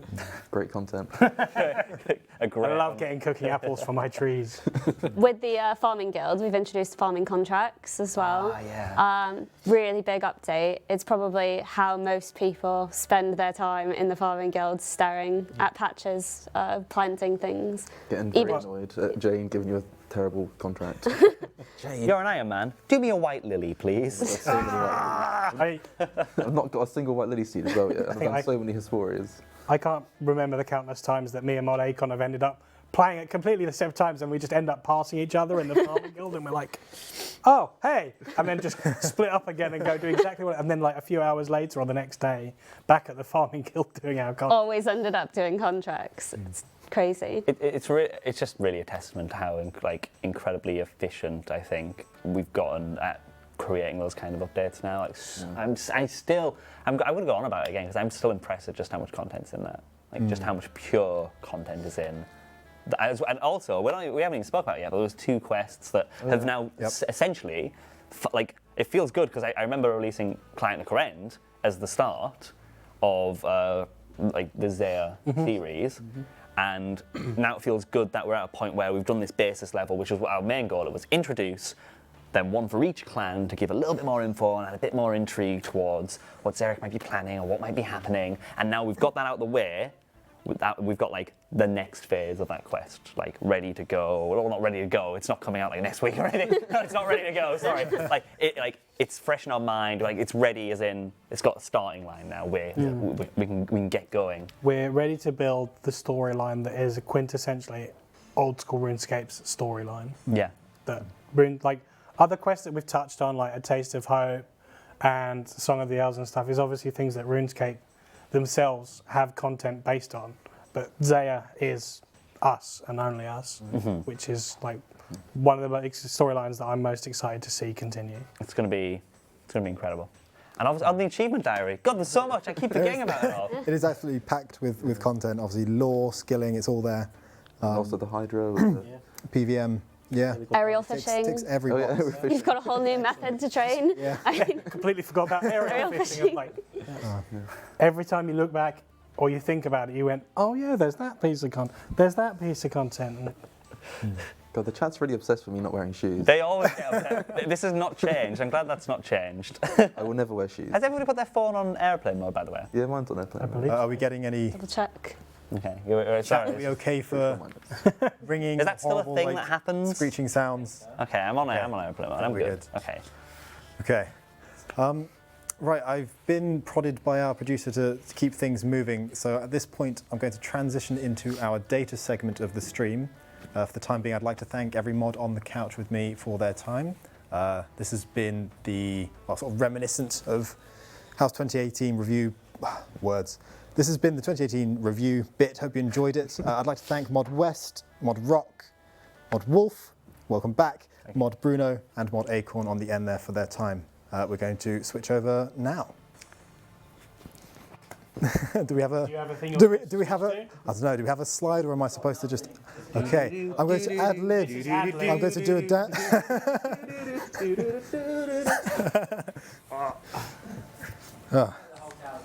There we go. Right. So. Right, so I'm also going to vacate for this bit. I'm going to hand over to Mod Matt K and Mod Nasty. I believe this is your debut appearance on stream, so I'm trying to get you to talk before your mic is ready. So these guys are going to go over, I believe, all the stats and data for the past year. Is that correct, or just That's throughout? right. Since this, we're going to go through and have a look at a whole bunch of different data.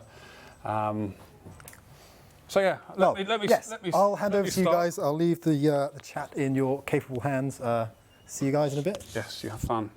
You may now have toilet break. Hi guys. Which camera are we on? Oh, hello. This is Mod Nasty. Hi.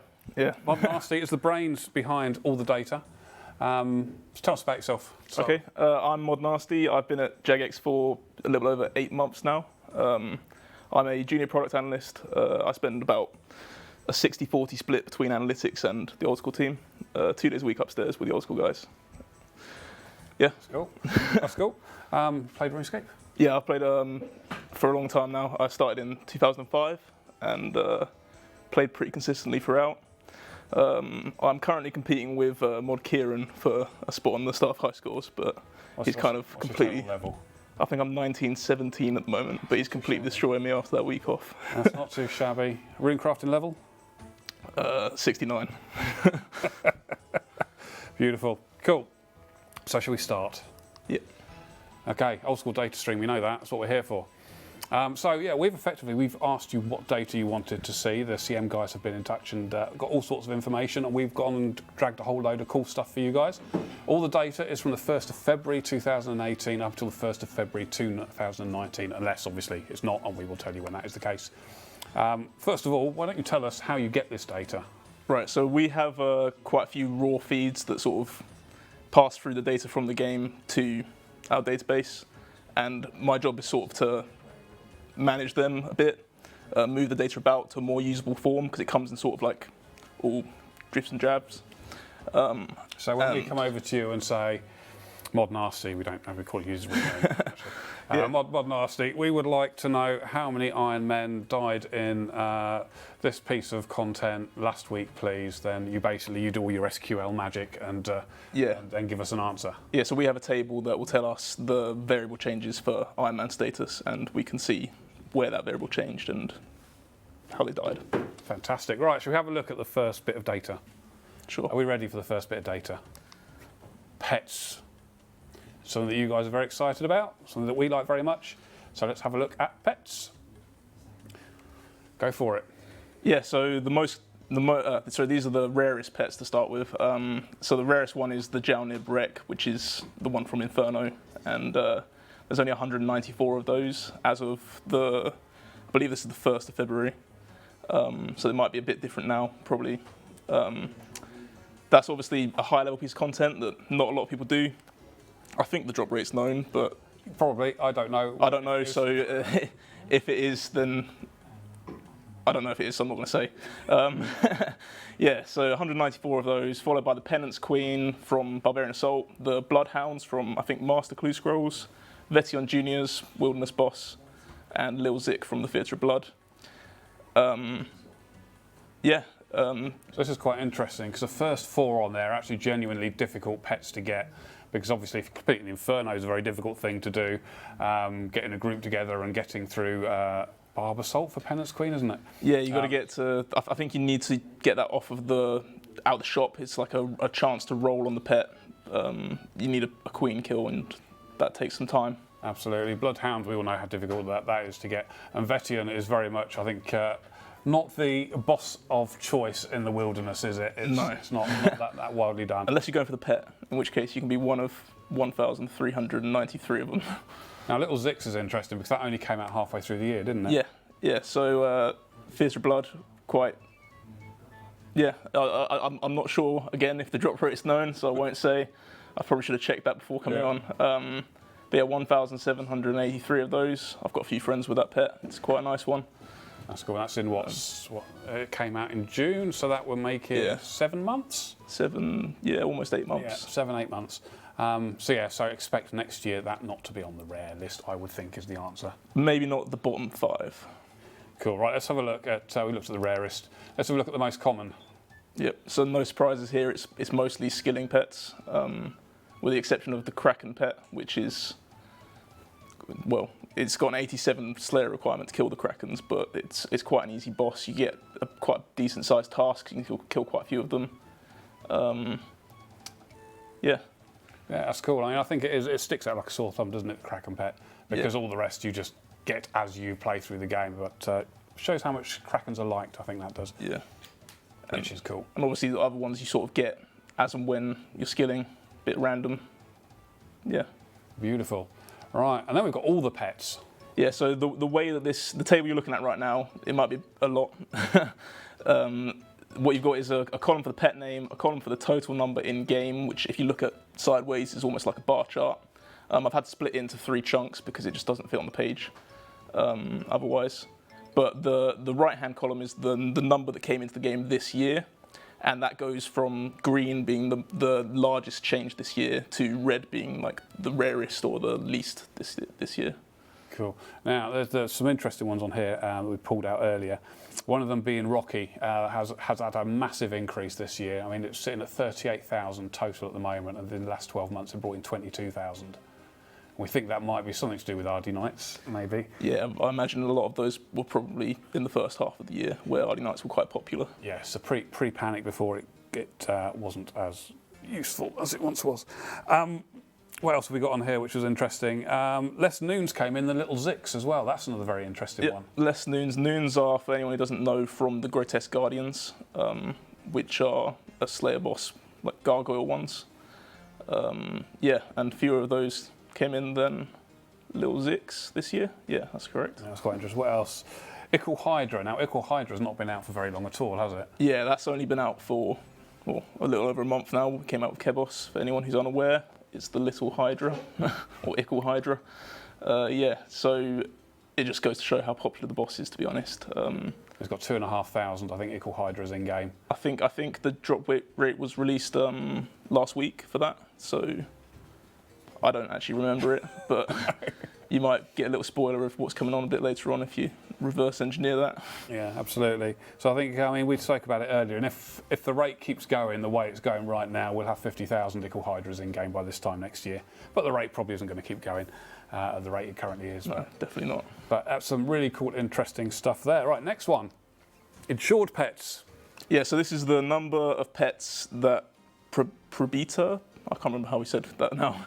Yeah, Probita has insured since the NPC was added to the game, and it's 368,000-ish pets that she's insured.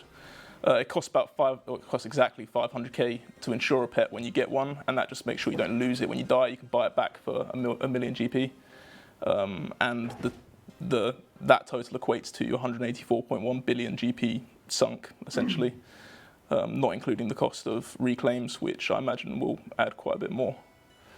That's an awful lot of money, isn't it? 184 billion GP. Yep. It's more than is in my bank. More than mine too. More than anyone I know. Now we've got a paranoid people at the bottom there, haven't we? Yeah, so the people who do get through the Inferno and are rewarded with a pet generally don't want to lose it, so they tend to be the most cautious, and 98% of the people with the pet have insured their pet. Yeah, that 2%. There's always 2. They're brave, that 2% are. Cool. And there's a blank screen there. I don't know what that's doing there. Oh, because I pressed the wrong button, that's why. It's complicated. It's got 4 buttons on instead of 1. 1 in 4 chance. Yeah, so boss kill counts. This is the next most exciting part, I think, is something again you guys are really passionate about, how many bosses have been killed. So let's start off with this one. Now, what does this actually mean? So this is actually referring to the little in-game tracker that counts how many of each boss you've killed. So this is actually the kill count of the person who has the most kills in each boss. So if one person has killed 102,000 Zulras. Yeah, and all of these have been checked, and they're not bots. Yes. They are legitimate players killing a lot of bosses. Somebody out there really does not like snakes. Someone out there really hates snakes or really loves killing Zulra, one of the two. Now, there's a really interesting bit down the bottom there, the Zuck.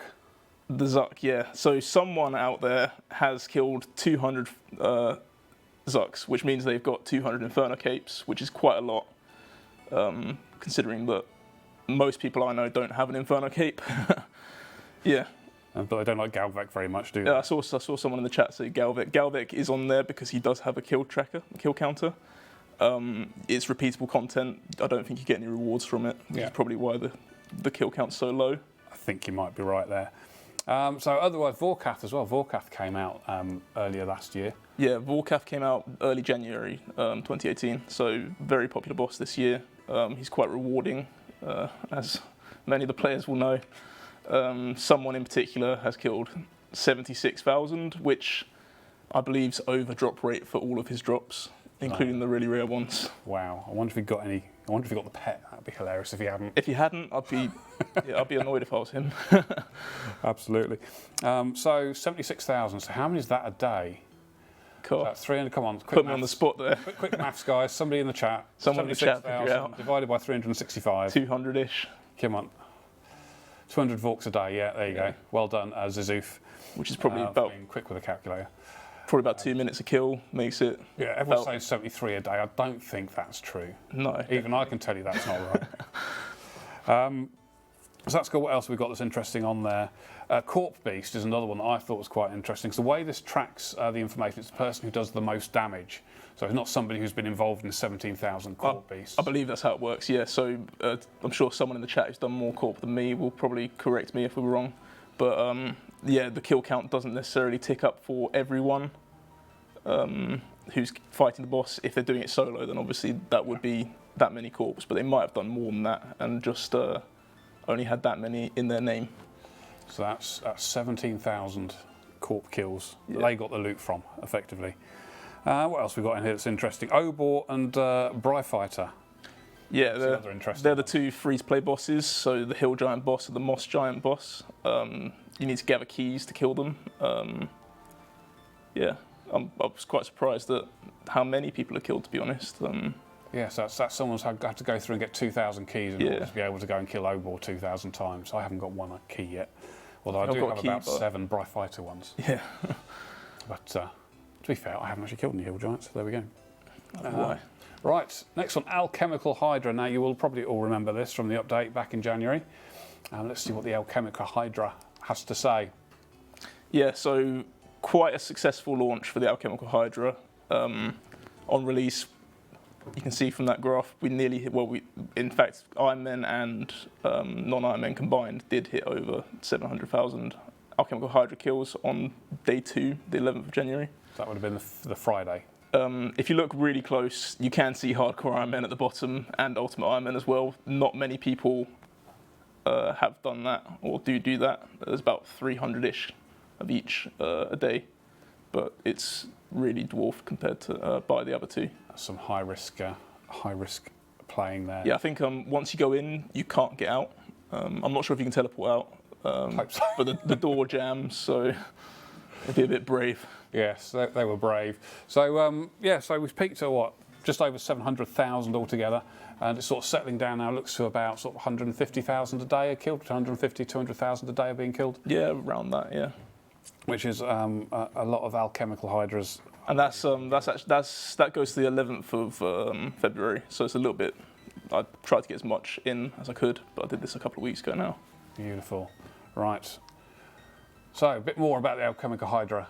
Yeah, so when you die at Alchemical Hydra, you have to pay a 100k fee to get your items back, and the total number of people who have done that equates to 31.97 billion GP in gold spent to reclaim items. Nice gold sink. Which is, yeah, not a bad gold sink. I'm not sure how that compares to Vorkef. That's probably one to look at. Oh, if they all follow you on Twitter, what's your Twitter handle? At JagXNasty, if you want to follow me on Twitter. I'm sure you could tweet that out. I haven't actually tweeted anything really yet, but I plan on continuing Modlotti's rune stats. Yes. Make sure you'll follow him and ask him as many questions as you can. Yeah, Mod Nasty, NASTY, and Modlotti as well has a Twitter if you want to follow her for more rune stats. Cool, thanks for the links, Sir Dude. Right, so kill count, highest kill count, nearly 4,000 people, or 4,000. What somebody has killed. Multiple people. Again, multiple people have killed almost 4,000. So that kill count isn't unique. There are about 7 or 8 people who have the same kill count. Yeah. I suspect it's something to do with task sizes. I'm not really sure. But yeah, it's just under 4,000 as of taking that data. It will be over that now, I'm sure. Yeah, that's cool. That's data as of the 11th of Feb, isn't it? Yeah, so about 11 days off. Cool. And it's been killed 10 million times. 10.1, yeah. Yeah. I sat down and worked out earlier how many people it had killed. It's been killed 10 million times, and the Chemical Hydra has killed 300,000 players. Yeah, roughly. I mean, from the information on screen there, you can probably work out a rough KDA for the Hydra. So yeah, it's negative. I think the players are winning there. Yeah. But that's cool. So that's really popular. We see how popular that boss has been since it came out back in January. Cool. Grand Exchange. We all like money. Money's a good thing to have, especially in game, unless you're an Iron Man, in which case it's not very useful to you. Yep. Unless you can smelt it into gold bars. That might be a good update. At least then it would have more of a purpose for them. A gold sink, isn't it? Yeah. Smelting gold coins into gold bars. And turn the gold bars into a gold sink. Job done. Gold sink in the house? Yes.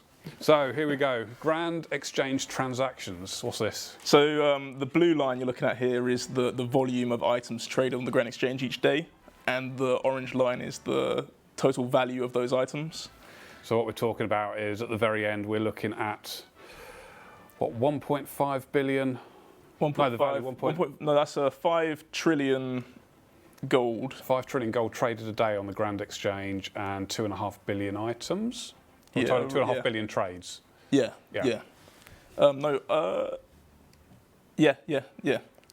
Items. Cool. So yeah, this doesn't include any offers that weren't filled. It only includes the offers that were filled. If you put an Abyssal Whip in to try and sell it for 5 mil and it doesn't sell, it won't be included. If you put an offer in for an Abyssal Whip for 1 mil and it doesn't buy, it won't be included either. Cool. There are some interesting points on there. one of which is mobile launch, where the blue line suddenly takes off and creates a bit of a gap. That is just an influx of low-value items, which didn't really affect the total value around mobile launch. You know, things like pure essence or Feathers runes, and that sort of thing. Yeah. What's interesting is I think as you can see people leveling through their account and getting to the high level content, the value's going up. The value catches up a bit, and there is a spike there on the 11th of January when the Hydra was released, and the items were all overpriced, so they caused a massive spike in the opposite total value and not in total volume. Cool. We've also got another spike back in June, haven't we? A downward one, or the upward one. The upward one. Yeah. Yeah, the June one would have been Theatre of Blood, I imagine. The date is quite rough. Yes, so I'm yeah, not right actually sure on the release date, Yeah, but I right imagine it was. beginning of January it was 6th of January. 6th of June. Yeah, of course, some of the items from Theatre of Blood wouldn't have even been traded on the Grand Exchange at the start because they were worth more than the maximum cash. Absolutely. And then who in the chat wants to have a guess what that massive spike was in the middle of July, the one that goes down? Yeah, the one that goes down. I'm sure one of you guys will get it. You just have to sort of fill the gap while they're guessing. Bot busting, bonds. Oh, come on. Roll back, yes, well done. Yeah, it was rollback. I can't see who that was. Lord something. Hunt 1, I think it was. Your name disappeared rather quickly, sorry. But yes, that was the rollback which we had to do, which obviously less people were trading, so there was a massive dropout in people trading. Yep. So that's that. Right, what are we on to next? Yeah. Dual Arena Tax. This one was put to me by CM. They said that it's a highly requested one. People like to hear about it. Before we look at it, shall we get the chat to have a guess how the total much? number? Yeah, the total number. Total number of gold sunk by the Dual Arena Tax. Yeah. Lots! Exclamation mark. Yeah, that's what the price checker would say. And if you say the number 73, we won't watch. We won't tell you if you say the number 73. There's a few 73s. 73 nothing trillion. But 73 okay. now. You see, the one thing I've learned about Twitch chat over the years is if you say don't do something, they will automatically do it. Yeah, there's 72.9 trillion. Okay. Yeah. So whatever you do, don't subscribe to this channel because the money goes to charity. So don't do that. Cool. Should we go have a look then? I think it's a graph first. So. Okay. So this is the amount per day in billions. It is the best gold sink in the game, which is sort of to be expected. Yes. So there's what between 20 and 25 a day. What was the average of that? I think it was 22.6 when I checked. 22.6 billion gold sunk a day through tax. 22.6. And those of you who are particularly quick with your calculators will see that that's how much it comes to. Yeah. Over 4 trillion. That's a number. 4 trillion GP. 4 trillion. Yeah. Yeah, has been taken out because of tax. And yeah, that includes platinum tokens. So if you're taxed the amount from platinum tokens, we convert it. Yeah. So by far the biggest. See, they go. See all that. They all went and subscribed to, so we can give money to charity. Good. Yeah. Well done, guys. Yeah. So 4 trillion GP has come out because of the Dual Arena Tax, which is the biggest gold sink in game. And as you probably read by now, the individual who paid the most taxes paid 26.8 billion. So that's someone who did a lot of staking. Yes. With a lot of value. Yes, absolutely. Rather him than me. And yeah. Beautiful. Right, what have we got next? Skilling, the mainstay of the game. This is what drives everything through the game. If it wasn't for skilling, we wouldn't be doing any of the bosses. Yep. So there we go. What have we got here, Nasty? So this is the total XP gained over the last year by everybody. And I was quite surprised by the result. Hit points came out on top. That is 2,380,4,607,253 hit points experience, which is a very big number. It's a lot of hit points, that is. Yeah, runecrafting down the bottom in the chat is saying. Yeah. Which is anybody really surprised at that? It is probably the slowest skill. Yes. So. Yes, I did some runecrafting. I did Tears of Gothics. It was good. I got a genie the other day. What else we've got that's interesting now? One thing that I thought was quite interesting is ranged seems to be the combat method of choice these days. Yeah, so the XP rates for ranged are obviously a lot higher if you do something like Chinchompers in the new Monkey Madness tunnels, for example. We've got Rigger as well and Blowpipe, both good training methods. Yeah, a lot of the bosses that have come out this year, ranged is used like effectively. Volcath, for example. Yeah, I think last year it was strength that was second. I can't remember. It's been 12 months since we did last year. But yeah, I think last year strength was second, so range has obviously increased on that. And the other interesting one on here is fire making, which I don't think anybody would be surprised to see that shoot up again, which I think we can thank Winter Todd for. Yeah. Good old Winter Todd. Good old Winter Todd. Absolutely. Cool, right, so what we've got next? New players XP game. Talk about us. Talk to us about this. So this is including anyone with playtime less than 1 day. So it's the XP they gain in their first 24 hours of playing RuneScape. Not as in like their first 24 hours as in they log in, then they log in the next day. This is their XP they gained in their first 24 hours of playtime. And it includes members, but I've restricted to free-to-play skills. There's one odd one out that I might have missed, which I noticed when it was too late to change. Yes. So I wonder if the chat spotted that. Yep, they have. Yeah. Fletching. Yeah. So fire making is the most popular one for the new accounts. A lot of those, I imagine, would be hardcore Iron Men or just Iron Men in general. You want to start training those, training your fire making at a low hit point level. Just because Winter Todd hits for less. Yes, indeed. So what it looks like is new players come into our game, the first thing they do is chop down all the trees and then set fire to them all. The chat's just pointing out another mistake I made, which is I cut out rune crafting. So I got them the wrong way around. Oh no. What I might do is, if everyone's interested, I could tweet it out. I could tweet out the corrected version with rune crafting instead of fletching. So yeah, new players come to the game, they cut down all the trees, they set fire to all the logs, and generally cause havoc when they come in.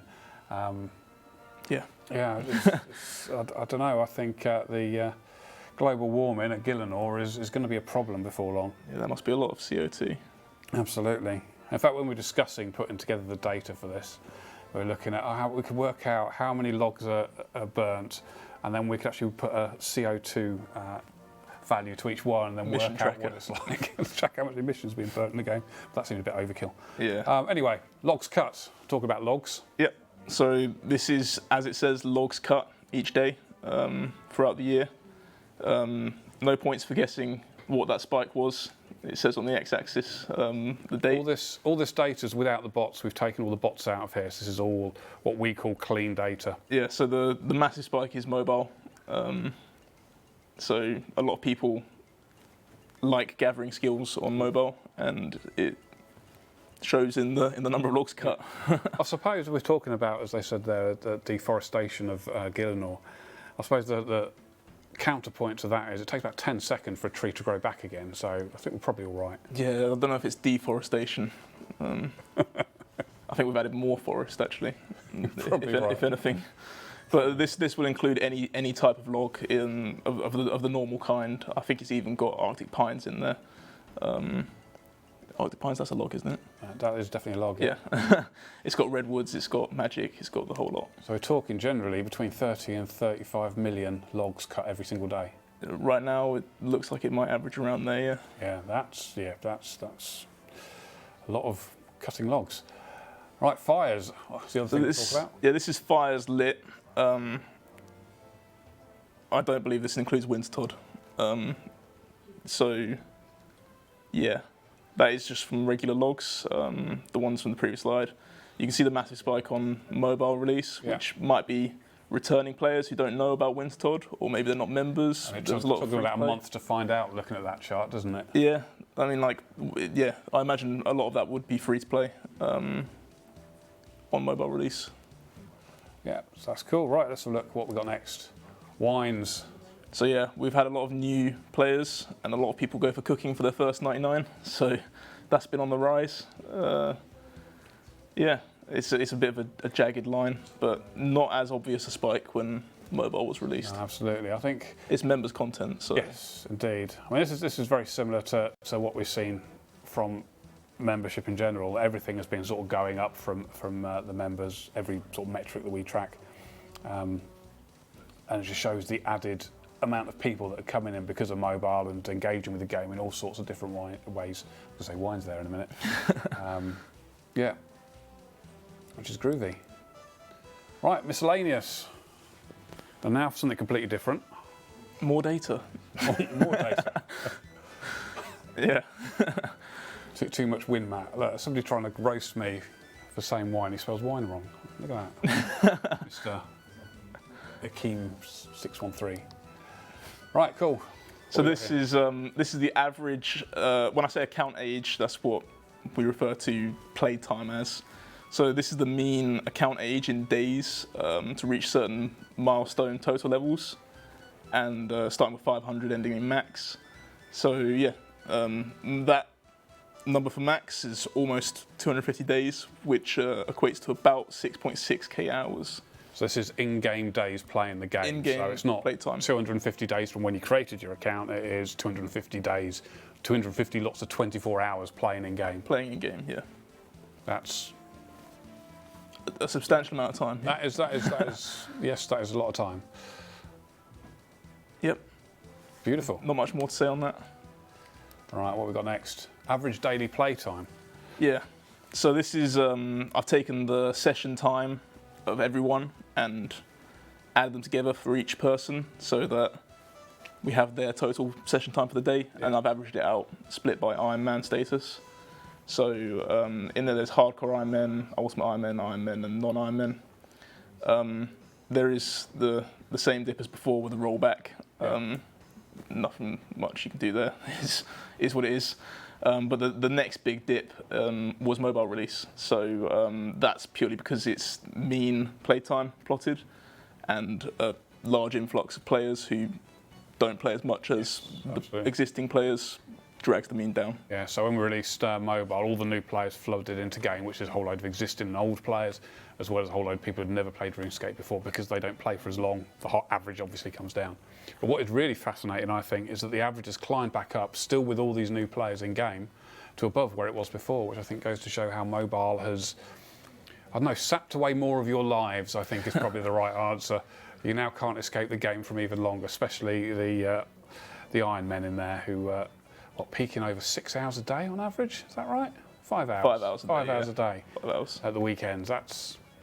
Yeah, the spikiness of it is weekly seasonality. Yeah. So the weekends are generally higher than the midweek, and that's why it's so jagged. So interesting thing for the chat to do. Type in the chat your average amount of hours that you play in game that you think you play, whether it's 1 hour, 5 hours, 73 hours, because we know that's not true. Let's see what we've got here. I've got some 19s. Don't believe you. Some 10, 6s, 5s, lots of 5s. 7, 6 to 7, 16 hours. Yeah, it looks about right then. Yeah, we'll take that as fact that it's correct. Well done, everybody. And Iron Men seem more committed than Iron Men, and hardcore Iron Men seem more committed than non-Iron Men because they have slightly higher average play time. Yeah. Ultimate Iron Men maybe get a bit more sick of it sooner. Yeah, so they have some challenges to overcome there, I think, don't they, with playing as an Ultimate Iron Man. We didn't actually think anybody would actually play it when we brought out Ultimate Iron Man, but also the sample size there will be a lot smaller, so it's probably an average of much less people. Absolutely. Right, what we got next? So this is the number of quest completions this year, and yeah, they're all sort of low-level free-to-play quests, which is sort of what you'd expect with the launch of mobile. I think it's exactly the same to last year, was that right? I'm not sure. I imagine it's pretty similar. Yes. All the free-to-play quests get done more than any other quests, so I don't think anyone's overly surprised at that. Cook's Assistant obviously is quite an iconic one, so... Absolutely. By far the most. Cook's Assistant's the most important quest in the game, because most of you have done it. Cool, items. Here we go, this is interesting.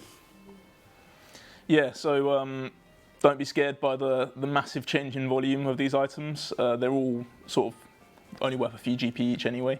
It hasn't really affected the price.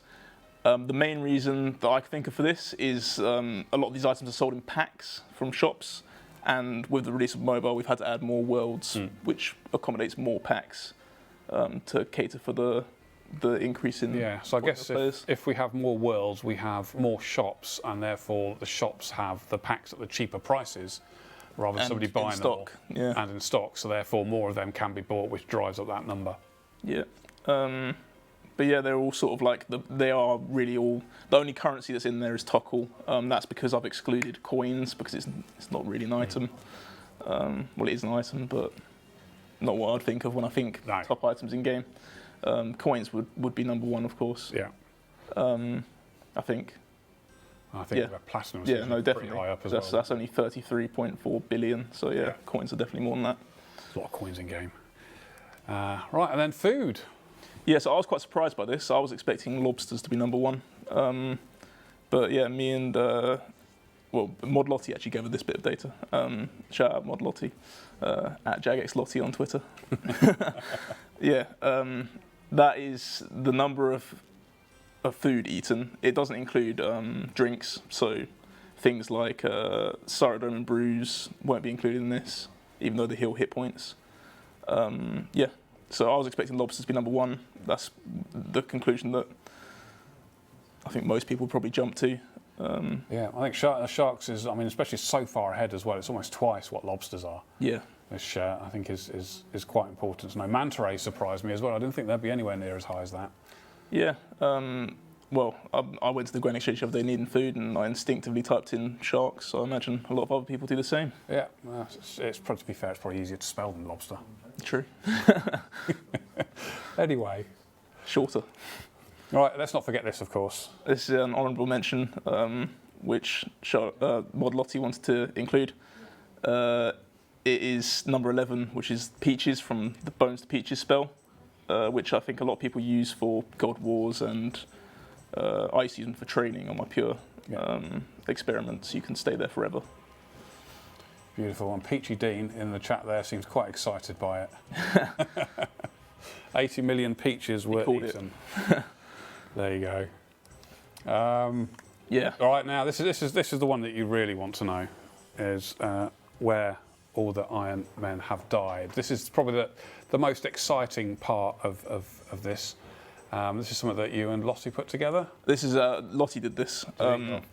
We were talking about how we could show this in a more easy to see way, because it can be difficult to read. I will be tweeting a black and white version of this with a different coloured dots for the heat map. But yeah. You ready? Is everybody ready in the chat to see where all the Iron Men died, all the hardcore Iron Men? You ready? I think they're ready. This out. There we go. Yeah, so this is the where hardcore Iron Men die, and the way you read this, it's the bigger the dot, the more hardcore Iron Men died there, and also the more dots there are, the more hardcore Iron Men died there. So the biggest one, obviously, the one that immediately sticks out is Winter Todd. Winter Todd, a lot of dead hardcore Iron Men. Poor old dead hardcore Iron Men and Winter Todd. Ardoin Market's another big one as well. I guess they're getting caught thieving. Yeah, I think the guards attack you when you're stealing cakes.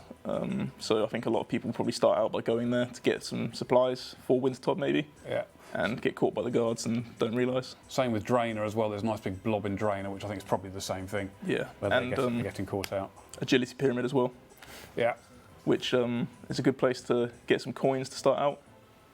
So yeah, as we said, Nasty here will be tweeting that out later. So you can all have a good look at it and a good investigation on why you think people have died, where they died. So that concludes our data for 2018. Thank you very much. No problem. And I'm handing over to somebody. I'm not entirely sure who. Them and West apparently. So I'm gonna sit here and talk about what data did we not include. Oh, we could have done. Well, obviously we had the release of Theatre of Blood this year, so we could have included some Theatre of Blood stuff. Yeah. I think one thing will be quite interesting to see maybe for next year is how many of each Iron Men there are as well. Yeah. How they've changed over time. Has any of the chat got any suggestions on what other data they would like to have seen? Bots Band, I think we put out weekly anyway, don't we, or monthly? I think Player Support have a page where they put out the amount of bots they ban each month, so I'm pretty sure that's out there. Clue Scrolls. Clues, yeah. Yes. Well, talking about clues, I think we're going to have a conversation very shortly about clues. So come join us. That was a great sieg in there. That's great. Okay. Thank you very much. Yep. I shall hand you over to you two guys. I'll stay with you, yeah. First, was it? Yeah, I'll stay with you. Well, thank you very much, Mod Nasty, and Matt K for those stats. Cool. Oh, Things falling I off. knew that was going to happen. I think we're good. Mod Nasty, big Mod Nasty. Yes. Thanks. It's very Thank nice, you. really. Right, so we're at the final segment. Must have made a lot of noise when I dropped the mic, hence the face. Sorry, guys. Deafened them all. I hope it doesn't happen again. Right, so yeah, last segment of the stream, we're going to talk about a couple of things. The first being a little event that we've got going on. Well, I say going on, it's about to go live. I'll hand over to Acorn to say what that is. Hey everyone. So one of the projects that I've been working on in my first week is a big announcement that we'd like to make, which Crack the Clue 2 is officially live. So if you haven't already, I guess is it mine? Is your Oh, is it fixed? It is fixed. Okay. okay? So a big announcement we want to make is Crack the Clue 2 is officially live. So if you haven't already been a keen enthusiast, then you may have not already known that. So just telling you now. I'm going to ask Mod Matt K to kind of, what is your expectation for how long it will take for someone to completely solve Crack the Clue 2? So I did think, when we spoke about it earlier, we did think it was going to take longer than last time, but somebody solved one already. Yes. That's the easy part. Yeah, those 4 first clues, yeah, they're not difficult. The 5th clue is a difficult bit. So basically what we'll do is over the next 4 weeks, we will release a clue a week. Each time you solve a clue, you will get an item for a new outfit. And if you take all 4 clues at the end of the 4 weeks, combine them together, you will then have a new clue to solve. And once you've solved that, you will get the 5th piece. Last time it took 12 months, just over 12 months. Yes. I think, was it Pikachu Yip solved it? Yes. It's very different this time. And it's very simple when you know how, but you don't know how. Didn't you say the So same it's thing not going to last be time? very simple. Yeah, I did. Yeah. So hopefully another 12 months before somebody solves it. But I'm sure that there are many people out there who will try. I know that Paul is going to give it a go. Fo will be all over it. Wooks will make another computer program to do something to make it work. There is a Discord sorted out for it. There is a Reddit page that sprung up last time, which another community there. So hopefully it will bring lots of fun and excitement to you guys, and sleepless nights and paranoia and such things. Yeah. Excellent. Was it yourself, Mod Matt K, who masterminded the clues, the puzzles? Or? Yes, yeah, I did it all myself, and I don't tell anybody how to do it, because that's how sort of leaks happen, if you see Right, what I mean. sure. So It's all locked away in your head there. exactly. Well, it's locked away on my computer, which the IT guys can get access to should I be hit by a bus. So everybody needs to know how it was solved. So we did sort that out. So it's all on my computer. The solutions are known because obviously they've got to go into the game code, so that means the developers have to know what to do and what the solutions are. However, how to solve it from those 4 puzzles is only known to me and my computer. Excellent. Well, very exciting. The gauntlet has been thrown down again. Crack the Clue 2 is live now. Good luck to everybody. We have a picture. We do have the picture. We have a picture of the first clue, I believe, if we can bring that up. Where's the clicker? There it is. Click it. There you go. There we are.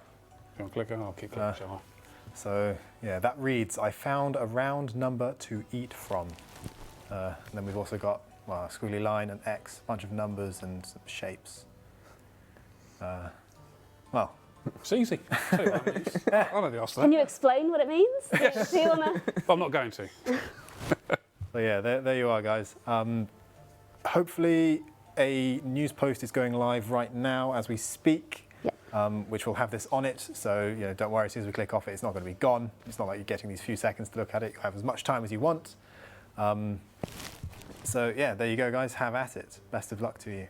Anything else you want to say about Crack the Clue? No, we can move on. I think, Matt said it all, really. Yeah.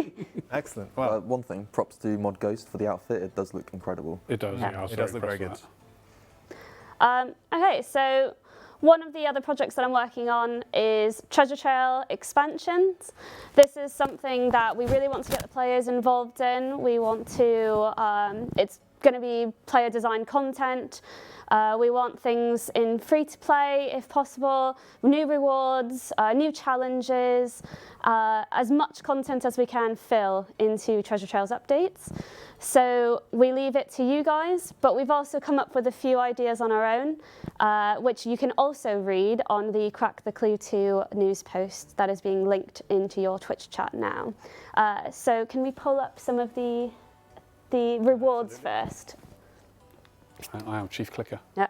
So these are some of the rewards that Mod West has designed, and I'll leave it to him to kind of give you some of that information. Yeah, cool. So, as you'd expect as an artist, over the years I've had lots of things suggested to me, and I've kept a list, and I've kept it for right this moment. So, I think the first project I worked on when I started was a Treasure Trail update. So, it was great to get back into that sort of cosmetic sort of style and get some things that players have been wanting for quite a while. And we've got other things as well in the behind the scenes as well. But just to go over a few of the pieces on screen at the moment, on the cape that you can see of the skull cape, that was created for the original Treasure Trail release, well, 2016 Treasure Trail release for the Master Clues, but it didn't really fit in the time, and it sort of turned into the team capes in the end. But recently someone reminded me of it, so I thought it'd be a good idea to bring that one back in. Then next to those we've got some Blessed D-Hide shields. So again, like the Blessed D-Hide we have usually. So it's essentially the same thing as a Black Dragon Hide, but with an added prayer bonus, and you can flaunt your favourite god. So that's just an example of 3 of them.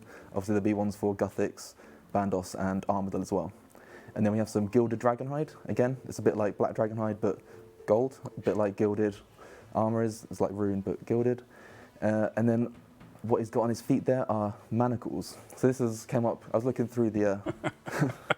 Are we going to have wrist ones as well?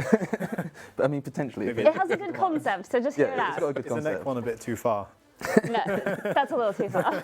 So essentially, we over the years I've had some requests for a sort of cosmetic that has bare feet in it, and it seemed like a good idea to mix with a new sort of best in slot for one defense sort of builds. So essentially we've got Ranger boots, we've got Wizard boots and the Holy Sandals, or I think that's what they're called, from current Treasure Trails, and there's no sort of melee alternative. So this is the idea of essentially dragon boots but without the defenses or the defense requirements. So this would be like a quite an expensive item for Pures to train with an extra 2 strength. And also there's the Staff of Bob the Cat, because who doesn't like Bob? Very nice. Is it really Bob the Cat's head you put on it, or is it just a model of it? It's just an image of his head. Or is it something you can go and pick up from West Ardoin? Yeah. Yeah, We didn't eat the head, you can have that back. the cat graveyard. Dragon Slayer 2 is a requirement. Do you want to talk about the cape that you've listed as? Oh, I think the skull's cape. Yeah. Was it gonna? We're gonna go with this giving a skull. Yeah. Yeah. So much like the Amulet of Avarice, if you wield this, it could give you a skull as well, to show how evil you are. It's cool. Excellent. I really like the Blessed D-Hide shields, especially the addition of the god symbols on top of them. Obviously, you could have just had the texture, but I think the symbols give an extra little something to them.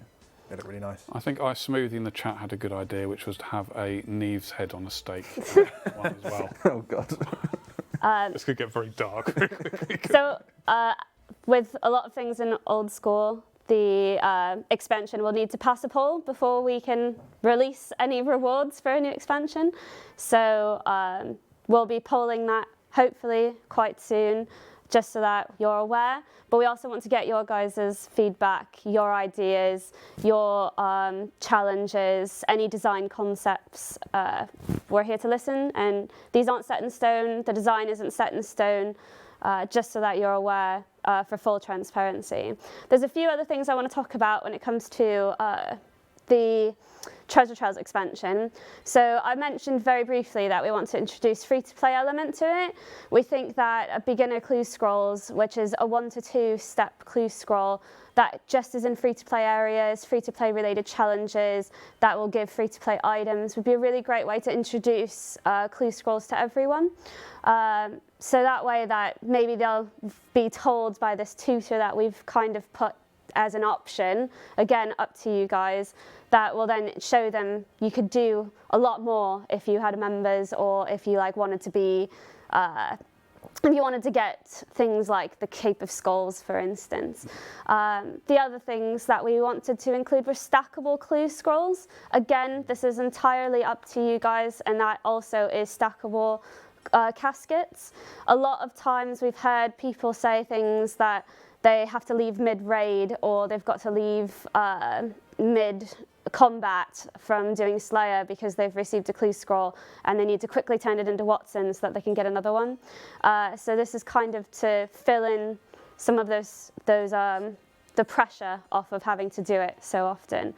And then the last thing that we'd mentioned besides that is new challenges.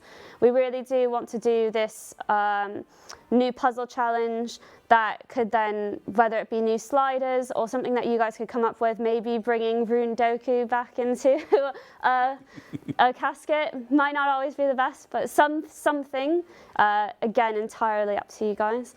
And Mod West had one final idea regarding the Treasure Trails expansion, which is a boss fight related Treasure Trail expansion. Yep. So I've always quite liked the concept of a mimic. So, you know, when you dig up your final casket, it would be quite cool if potentially it tries to eat you.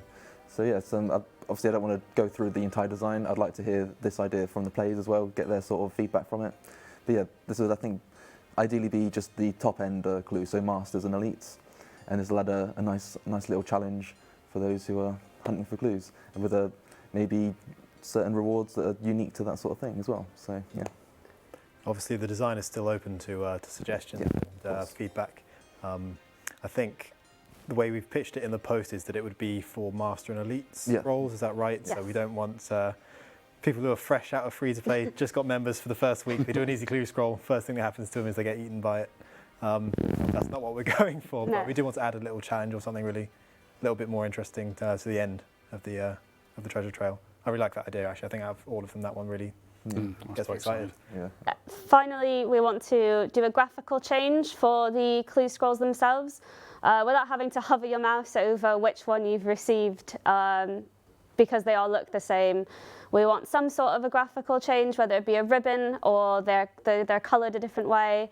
That again is entirely up to you on how you would like to see them, because you're the ones that are going to be doing them. You're the ones that are going to be seeing them.